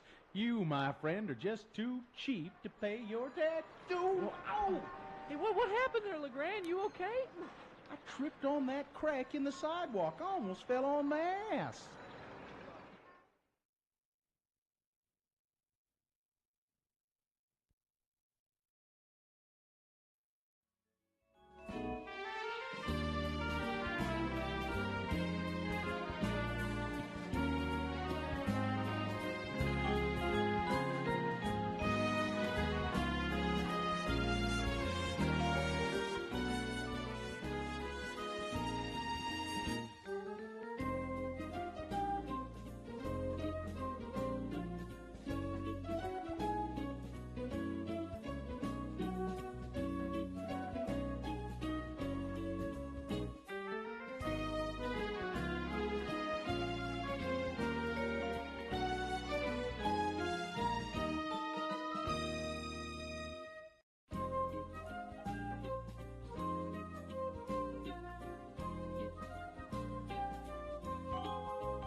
There, that was Matt Berry, who... Thank you. What's his Excuse name? me, the voice of 8D8. Oh. You got the number wrong. What's the actor's name? Matt Berry. Yeah, he really makes his voice refined for that that robot. And I wouldn't have gotten it, but then when my wife pointed it out, I go, oh yeah, there it is. All right. Let's see, it's 9:21. We do have Boner Fight coming up here in a bit. About 6 or 7 minutes. Yes, well, with Gina? Boner Fight, you know, when you call and vote for the boner, we have a prize for a random boner voter, and the prize is X96 welcomes Dave Chappelle to Vivint Arena April 19th. Wow, you could win tickets just for voting for the boner. Can you imagine being a comedian and working in a venue that big, you know, selling it out? Mm-hmm. I think that would be really interesting and really tough to do. He does it well. I saw him up at the U when he played the basketball arena there. Oh, the Huntsman Center? The Huntsman Center. We went up and saw Dave Chappelle there. He manages it just fine. So that's just the prize. There's a sponsor, too, Bill. Okay, all right. I mean, I assume you have a story to tell us here. And it's brought to you by Tim Daly. They have new arrivals daily, pre-owned selection of over 1,200 used vehicles to choose from. All makes and models. Think forever warranty. Think Tim Daly. All right. Now, I would like you to go to my Twitter feed, if you have a moment, at RFHBill, because I just tweeted this video A bear in Connecticut. Oh, yeah. Got more than he bargained for when he picked a fight with two pigs. Instead of a quick snack, the bear found itself in a fight of its life with two Vietnamese pot-bellied pigs. The owners, Kevin David and Rebecca Shaw, told the media that the pigs, Hammy and Mary, said, "I'm very proud of them because Hammy, the little one especially, he's afraid of his own shadow. And the way he came charging out when he saw Mary tussling with the bear, well, he was like, oh, no way, you get out." It's really quite amazing to see. You don't mess with pigs. They'll eat you. And one of the interesting things about that little video is that the bear, is backing off and you can see the bear is now like, oh. And he gets up on his two legs and on his back legs. And when a bear does that, they look oddly human. He watch it, and it's like he's using his paw to kind of steady himself behind him. I've heard people say that before. I once read a story in which a bear got skinned, and they thought it was a human. But just watch him move when he gets up on his hind legs. It's really amazing. But what these pigs do is just... I was going to say, it's interesting because the bear gets in the first time and goes after the pig like he's going to eat it. Mm-hmm. And the pig just does not run, just charges right into him and pushes him, and they're biting. And then the other one comes running out going, "I'll help you." Yeah. So what I'm getting from this is when you encounter a bear, the best thing you should do is act like a pig. I think even better than that, I think we should all have pet pigs and take them on hikes in the woods with us. Amy Schumer, apparently, she's set to co-host the Oscars next weekend. Mm-hmm. She was on the Drew Barrymore show, and she said, I think we ought to have Ukrainian President Zelensky appear at the Oscars. I think he's busy. I think there is definitely pressure in one way to be like, this is a vacation. Let people forget we want to have this night. I don't know what she's saying there. That's weird. Anyway, she says, I think this is a great opportunity, at least to comment on a couple of things. I have some jokes that kind of highlight the current condition. Yeah, I don't think so. I think Zelensky's a little busy. Yeah. I wanted to find a way to have Zelensky satellite in or make a tape or something just because there are so many eyes on the Oscars. And she said that they sent the offer and it was turned down. Well, she doesn't say it was sent. She said the offer was turned down. I think what she means is the producers of the Oscars said, nope. No. We're not going to bother the president of Ukraine in the middle of a war to come be part of our silly little broadcast. He's a little occupied. There's going to be another... Literally. He's literally occupied. In all senses of the word. There's going to be another season of True Detective on I'm HBO. cautiously optimistic. Every time they announce a new True Detective, I get excited because... What was the last one? I can't remember the last one was Mahershala Ali. Wasn't that the last one? Was that it? Oh, that was pretty good. That other actor was really good too. I don't know, I'm thinking of Fargo. Fargo was Chris Rock. No, Mahershala Ali and Stephen Dorff. Yes, thank you, Gina. And Mahershala Ali played his old self and his younger self because it's all a flashback. Mm-hmm. It was excellent. It doesn't say very much about what this will be. It's tentatively titled True Detective Night Country. That sounds intriguing. And anyway, the show, which was created and written by Nick Pizzolatto, ran for 3 seasons between 2014 and 2019. I don't think he's not involved in this 4th one. Mm-mm. Ben & Jerry's new ice cream. Yes. Dublin mudslide. Apparently they've had it before. It says it's welcoming back Dublin Mudslide, a flavor that had been sent to Ben & Jerry's Flavor Graveyard. And they have that actually. They'll do that, yeah. Like if you go to their website, and as I recall, there are actual little headstones there. Yeah, it's on the website, and that's where my favorite ice cream of all time is. In the graveyard? In the graveyard, Wavy Gravy. Oh, yeah. And sometimes they do resurrect them. So this is zombie ice cream? Is that what I'm getting from? I don't know. It must be to. It says Dublin Mudslide features Irish cream. Features Irish cream, ice cream with chocolate chip cookie and fudge swirls. For the return, the flavor includes a hint of a new, first-of-its-kind spirit made from whey, W-H-E-Y, the nutrient-rich liquid left from making cheese. So Gina won't eat it. Wayward spirit is what they're calling it. It's been described as what would happen if sake had a baby with vodka. This is not. There are. I'm in the graveyard now. There's lots of flavors in there. Ben & Jerry's graveyard. And, Name some of the. and apparently you can go to the Ben & Jerry's plant and take a physical tour where they have headstones set up. Oh, real headstones? Yeah. Yeah. The chat room found pictures. He says, I miss Willie Nelson's country peach cobbler. And you can, on the website, it says you can resurrect a flavor. You can vote to have a flavor brought back. Let's bring back Wavy Gravy. It was delicious. Is that in the grave? You see that in the graveyard? Yeah, it's right Gina? there. Yeah, it's my favorite. Now Americone Dream is my favorite Ben & Jerry's, but only because Wavy Gravy is gone. You know which Ben & Jerry's ice cream I like the best? The one that people serve me. Whichever one's in front of you. That's a good one. All right.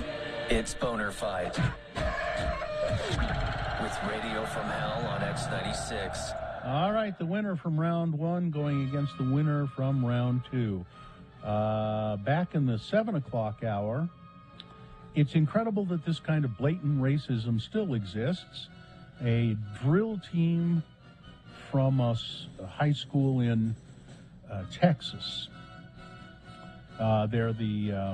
It's the Port Neches Groves Independent School District, and they sent a drill dance team to Main Street, USA, in the Magic Kingdom, and they're the Indians. That's their school mascot, and so that's bad enough. But the drill team dresses in kind of Native American-looking little outfits, and normally they have war bonnets on. But Disney said no to the war bonnets. And here in this story, I have a Native American person is explaining why it's so disrespectful to have a war bonnet, because they're very they're sacred to Native people. So the war bonnet was too much, but the scalp 'em chant was fine. Well, maybe Disney didn't know about the scalp 'em chant, because that's one of their INDINAS. Scalp 'em, scalp 'em, scalp 'em. Yeah. People along the parade route were not happy, understandably. And, it's just incredible to think that kind of thing still exists. Going up against number two, what's up, chicken butt? He had a what in his where? Egg farmer in Indiana transported to the hospital with a live adult chicken stuck in his butt. All right. It's number two. There you go. You've got to decide of these two candidates, which one is the worst, which one should be boner of the day, 1 or 2. Remember your candidate number, the one that you think should win. Put that single digit in the message of a text. Text that to 33986. Or you can call the producer's booth. Use your voice. 877-602-9696. You can vote that way. Or you can go online, x96.com. Look for the box that says Boner Fight, March 21, 2022. Vote there. And if you don't see that box, more than likely you won't. Let the page load, then refresh your internet browser. It should appear. Click and vote. All right, go ahead. This is Boner of the Day. You have just a few minutes here is all, so go vote.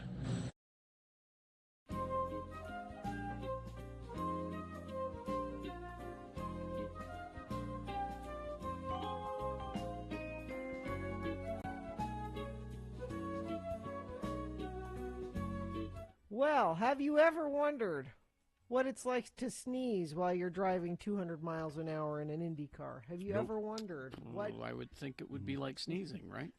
Well, but think about it. You have to close your eyes when you're driving. Just everything but how slows far down, though. Everything slows down. I think when you that's, sneeze. No, when you're driving 200 miles an hour, you're so used to it. Everything slows down. Well, race car drivers deal with a lot of challenges that we all do. We've all, had to sneeze while we're driving. But it's harder to do when you're going 200 miles an hour. IndyCar star Alexander Rossi was recently interviewed about what it's like to sneeze while you're going 200 miles an hour. They also asked him about picking his nose. Do you have to pick your nose while you're driving 200 miles an hour? I think with the helmet and everything, that's the last thing on your mind. And that's what he said. He said, well, even if I wanted to, I couldn't get it up there in the helmet. The gloves, you got the stuff covering your face so that if you catch on fire, you don't die. You got the helmet, But the trick is to try to sneeze in the straightaway, he said. Well, yeah. No kidding. If you can hold it, till the straightaway, it's better. But he said it's scary. You close your eyes for a second, and how far you travel in just that half a second when you close your eyes, it could be disaster. I heard Danny Sullivan, Indy race car driver, though, talking about how many laps did they do at Indy? Is it 50 or 100 or something? I mean, they just. A lot of laps. 500, the Indianapolis 500. 500, yeah, obviously, duh. But you're going 180, 200 miles an hour for that long of a period of time. And he says everything slows down, kind of. He says, I knew where my girlfriend was sitting. And so I would look to find her every time I went by. And then I noticed she was getting very friendly with a guy sitting next to her. He said, things sort of slow down, and you get used to it, and you can... You did good, Gina. I'm proud of you. That's good. Whoa! Hey!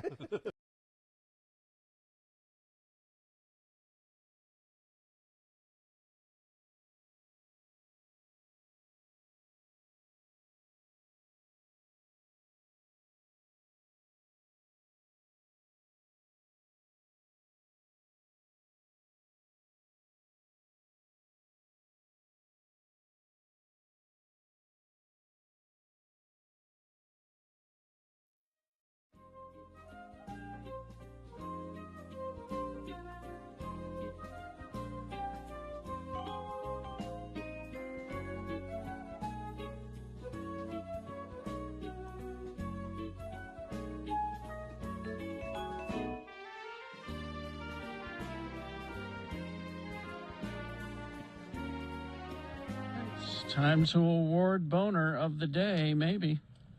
Maybe. Well, what's the matter? Let's just see how the voting goes. Let's see. All right. Well, this is it. It's brought to you in part by a hot dog and some Brussels sprouts. And save on skiing at Snow Basin Resort with discounts up to $20 on lift tickets when you buy online. Visit snowbasin.com. Now, let's first tell you that Jeremy won tickets to see Dave Chappelle. He was just being a random voter, and that's how he won them. Dave Chappelle will be up at the... Vivint. Oh, yeah, at the Vivint. Now, there was some speculation that, number two, he had a chicken in his butt, this farmer, that it was a fake story. I did some pretty thorough checking here in our break. It seems to be true. According to Guy in the chat room. Well, we always depend on Guy in the chat room. He's rarely wrong. The story originally appeared in the World News Daily Report, a satirical website whose slogan is "Where Facts Don't Matter." It was then republished by New Jersey Brief. The paper doesn't exist, and it doesn't come up on Google. The reporter doesn't exist. Well, then I blame Gina. All right. Because she sent it to me. But it doesn't matter anyway, because it didn't win. That's what I'm saying. I wasn't prepared to even talk about it unless it won. I think it's important to air our dirty laundry here. But, yeah, number one was winner, the Indianettes, marching down. And we're finding out that apparently this cheerleading squad, they've been to Disney like 8 times. And did they do this every time they go? And apparently they do it every time. Oh. Well, with the war bonnets. But this time they told them no to the war bonnets, but they did the chant anyway. I'd like to go somebody in the chat room to say, I have evidence that this story about the cheerleaders is not true. Because that's what I would like to be. I'm afraid it is. Yeah. Which is not to suggest on the opposite that I really want the story. I really want some guy to have a chicken in his butt. I don't want Why that. would you want that? I wouldn't. Yeah. Well, it does seem far-fetched, doesn't it? Yes. We'll let it go. I can't let it go, Gina. I can't. I'm disappointed because I just read a review of season 2 of Bridgerton. They say they say Bridgerton tries to add some substance to its decadent style in season 2, but struggles to generate the same heat. And so I'm out. Why? That's the whole point of that. Well, one critic says that, I'm not going to watch it. Well, I was already skeptical because Reggae Jean Page isn't in it, and he's the whole reason to watch it. Well, and now they're confirming that there's no reason to watch it if he's not there. Gina, I watched a little bit of the first season, part of an episode. There was no reason to watch that one either. You only need the last 2. Those are the only 2 you need. You could skip the whole series and just watch the last 2 episodes. I didn't need any of them. I didn't watch any of them. Of course, nobody really needs to watch Reacher, and I watched all of those. So these are all fine shows, but they're no, is it cake? So how often are they right about whether it's cake or not? You'd be surprised. I would think it would be obvious what's cake. I think that purse is cake. Well, let's see. And Mikey Day pulls out a big machete or samurai sword and tries to cut it, and it's leather. It's a purse. There has to be a cake there, though. One of them is cake. One of them is cake. They do on the Great British Baking Show, not all the time, but in the final challenge that they do of each show, occasionally they do. Now, Paul and Prue would like you to bake a realistic-looking whatever. So they do that occasionally. But, and I think there's a name for that kind of a cake that imitates nature. And what's the point? Because they put on that stuff that they put on the outside of it is fondant, which is pretty much inedible. And do they eat the cake at the end, Terry? Yeah, Is it like, and now we all get cake? That's all part of it, yeah. He says, not only did you, make this realistic-looking shoe, but it's delicious. Is it cake? Oh, here we go. Cakes that look like real objects. Let's see if... I mean, there's tons of videos. Man. It's amazing what people do. Here's somebody who did a box of Doritos. It looks like a box of Doritos. Yeah. A watermelon that's been cut open into slices. Yeah. It's pretty astonishing that people can do this. I'll just take a round cake. I don't. I kind of like a rectangular cake myself. Sheet cake, they call that. A sheet cake. Let's see. The term that you're looking for, Bill, is a sin against God. Is the term? Yeah. The Simpsons called it a taste. The Simpsons called it a tasty fake. A tasty fake cake. Yeah. Judges, is it cake? Yeah. It's just funny to hear him say that, and then and he's got this giant knife that he's waving around, and I think But you can't do more than one season of Is It Cake? I mean, really? This is... Why? I don't know. Why couldn't you? There are many. I love the idea. It just seems like after a while, I'll be like, yeah, that's cake. No, that's not cake. It's cake. No, I mean, it's amazing. Like, if you look at the pictures, there are so... Think of the millions of objects that you could use as a model. Now, Gina, the thing is they set up on the stage, they have 5 tables, and the judges are not allowed up-close inspection. They have to judge it from a distance of, like, I think it's 15 feet. They're 15 feet away from them, or 10 feet away. Because obviously, you get up close, you can tell, that's the one that's... Well, yeah. Or you can smell the frosting. Yeah.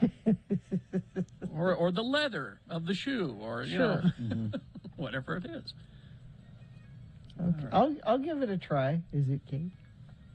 I just like to walk around the house and point at objects and shout, "Is it cake?" Right. So here, I'm just looking at this picture. It looks like exactly like a can of White Claw hard seltzer. And then they've cut it down the middle, and it's cake, It's cake? and it's like an 8-layer cake. See? I just... All right. We'll take a break. We'll be back crawling towards the exits after these. X9 Radio from Hell.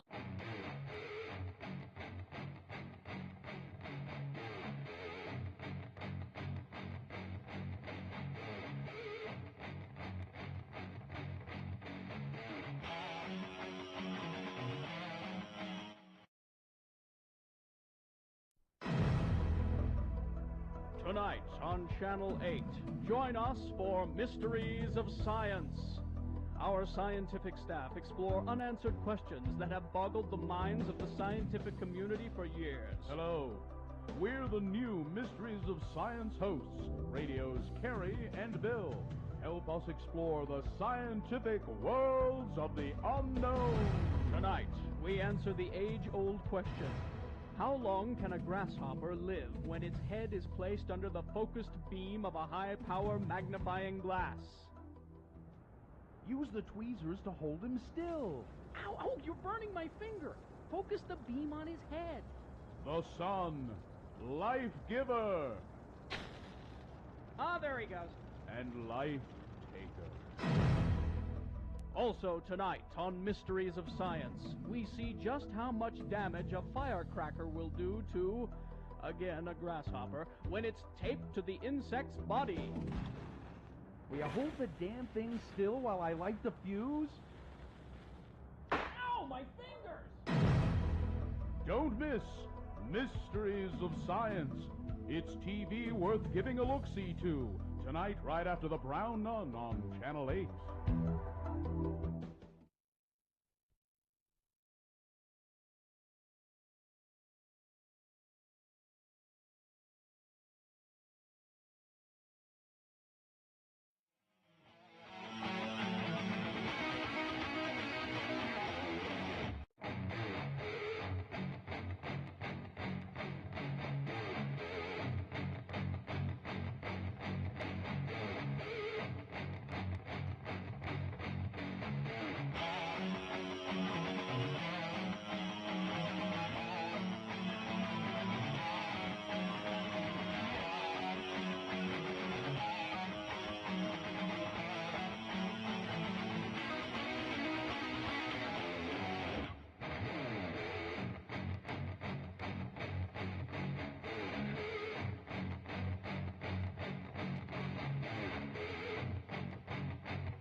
Breaking traffic. I know usually I don't do traffic right now, but breaking traffic coming to us via text.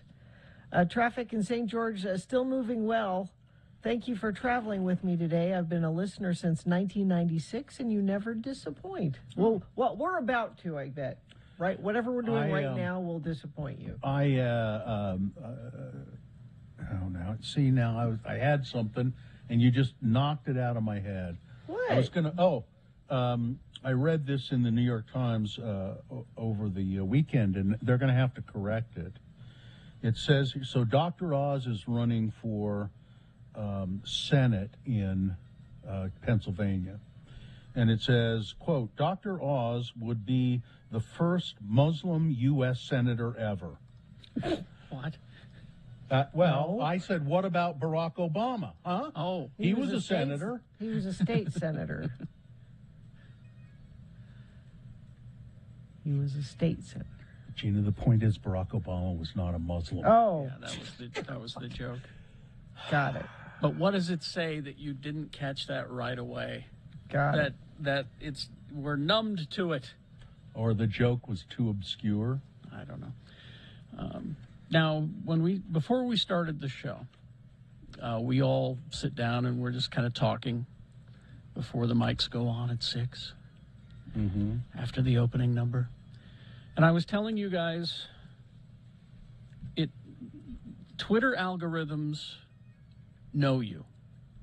Because it never fails that every morning when I check my Twitter, someone somewhere has posted a picture of young Deborah Harry or young Joan Jett, and it winds up in my feed. Now, I said that to you guys out loud this morning, and I think the computer heard me, because I'm not kidding. I got 4 more Deborah Harrys since then. Now, you get it in your email? In my Twitter feed. Oh, in your Twitter. Yeah, it's listening. It knows your likes. Because here it is. Good morning, Twitter family. Debbie and me wishing you all the very best this week. And there she is, resplendent in this blue top. Yeah, I haven't gotten any Debbie Harry tweets this morning at all. I don't want any Debbie Harrys. No? Why wouldn't you want a Debbie Harry tweet? I don't know. I just don't want one. Is there anything you get repeatedly? Like, you're like, why do I keep getting... oh, yeah. I've been getting... Let's see. What have I been getting lately? Cooking stuff. So you've been searching cooking stuff. Yeah. I mean, I get, pans and knives and just, things for your kitchen. It's creepy and at the same time helpful. Because if it's something you've really been interested in or you have been looking for and it might end up sending you something that you can use. Like, I've been looking for another attractive photo. Here's another attractive photo of young Joan Jett at an ice cream shop. Oh, this is helpful. There it is. Well, you should be getting Ben and Jerry's stuff now. I would hope I would get some Ben and Jerry's. Maybe I can will Wavy Gravy back into existence if I yell Wavy Gravy at my computer long enough. I keep getting ads for those Solo stoves. Have you seen those? What are those? They're like backyard fire pit stoves. Oh, yeah. They're round and they're stainless steel. And and they claim don't to be smokeless. Yeah, and I haven't searched for them, but my husband and I have been talking about getting one, and I get ads pop up all the time. You shouldn't burn wood. I have a damn tree farm. We've got tons of wood. No, that's not the point. The point is you shouldn't burn wood because of what it does to the environment. Air pollution. The trees balance it out. You have a out for everything, don't you? Yes. It's helpful to have out. Is it? Sure. Yeah. And now the chat room's chastising me with pictures of young Joan Jett and pictures of Wavy Gravy ice cream and... They're not chastising you. They're giving you what you want, Gary. Apparently you're supposed to turn off microphone permissions on all of your apps. Because it listens. Because it listens and it knows that you want one of those stoves. Mhm. And that's why these things show up. Yeah, whenever I have an app, they usually give you, or download an app, they'll give you an option. They'll say, can we access your microphone, your camera? And it'll say, all the time, no, all the time, or only when using this app. Yeah. And most of the time I'll do only when using this app because it's probably You use germane. it for other things. Yeah. Well, it helps you use it better. And Gina, I just wanted to make sure I was right here. I looked it up. Barack Obama was a United States senator, well as a Senate. He was a senator in Illinois, and then he became a United States senator. No, I just thought maybe the joke was, I don't know. I was fishing around for the joke, and it was more obvious than I was trying to make it more. Never mind. Everybody knows he was a Muslim. I fished for a joke, And then I saw, which started my head scratching. and then I saw Ted Cruz, a picture of Ted Cruz. So this, that trucker convoy thing is still going on, but it hasn't really generated the kind of, sideshow that it did in Canada. Because nobody knows what they're protesting. Yeah, what? Well, it's also because the media is just kind of ignoring it. There aren't as many trucks as there were in Canada. And you're right, they don't seem to know what they're doing. They don't know. But Ted Cruz, a photograph of Ted Cruz outside of the U.S. Capitol, accompanied by a couple of truckers, because he rode there in to show support for the...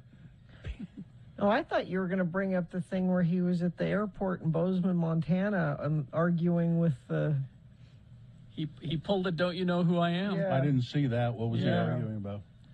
I don't know. I didn't listen to it, but he was arguing about missing a flight or something. And apparently, it got heated enough that the police came. They didn't do anything, but they were there. Just I in have case to there was find this trouble. now. Yeah. I have to find this. All right. Well, anytime a famous person pulls a "Don't you know who I am?" Well, that's my sign-off, of course. Exactly. Don't you know who I am? Some people have asked me, why do you always say that as a sign-off? It's because we were talking about that, and because I use it in public all the time. Don't you know who I am? It's how you get out of parking or traffic tickets. Yeah. Do you know who I am? I'm Mo Green. Do you know who I am? When and if somebody ever says, "Do you know who I am?" that's when you should turn to the person next to you and go, "Oh, this is so tragic. This person has forgotten who they are." Would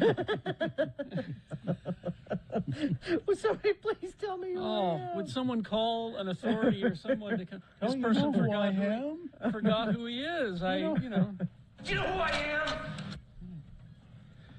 All right. Let's do the promo and crawl towards the exits. Coming up on Tuesday's Radio from Hell show. At 7 a.m., it's time for another Utah Word of the Day, but who will be here to give us the word? The mayor of Mona or LeVar and LeGrand? Of course, there'll be more than all that, because that's just, one thing. We'll do more on Tuesday's Radio from Hell show on X96. Let's see if we've forgotten anything. Really fast. Yes. It is my fiance's birthday today. Oh. So happy birthday, Andy. And I'll be Happy home in a birthday, bit. fiance. Oh, he has a name. He does. It's Andy. Oh, okay. Happy birthday, Andy. Because it's mostly my fiance. I was beginning to think that was his name. Yeah, Here we just go. fiance for short. Happy birthday to you. Happy birthday to you. Happy birthday, dear. Happy birthday to you. Andy. It's Andy. I said it's Andy. Well, we have a new person. Well, a new old person. Yeah, I mean, somebody we've worked She's with not before. old. She's Well, she's an old friend. Returning champion. There you I like that. Is that That's better? A Yes. previous acquaintance. All right. Well, but let's get out of here. Fine job as always, Katie. Live long and prosper, bitches. Don't you know who I am? It's Marcy. Marcy Weiser. That's who's coming up next. Next. 1 hour.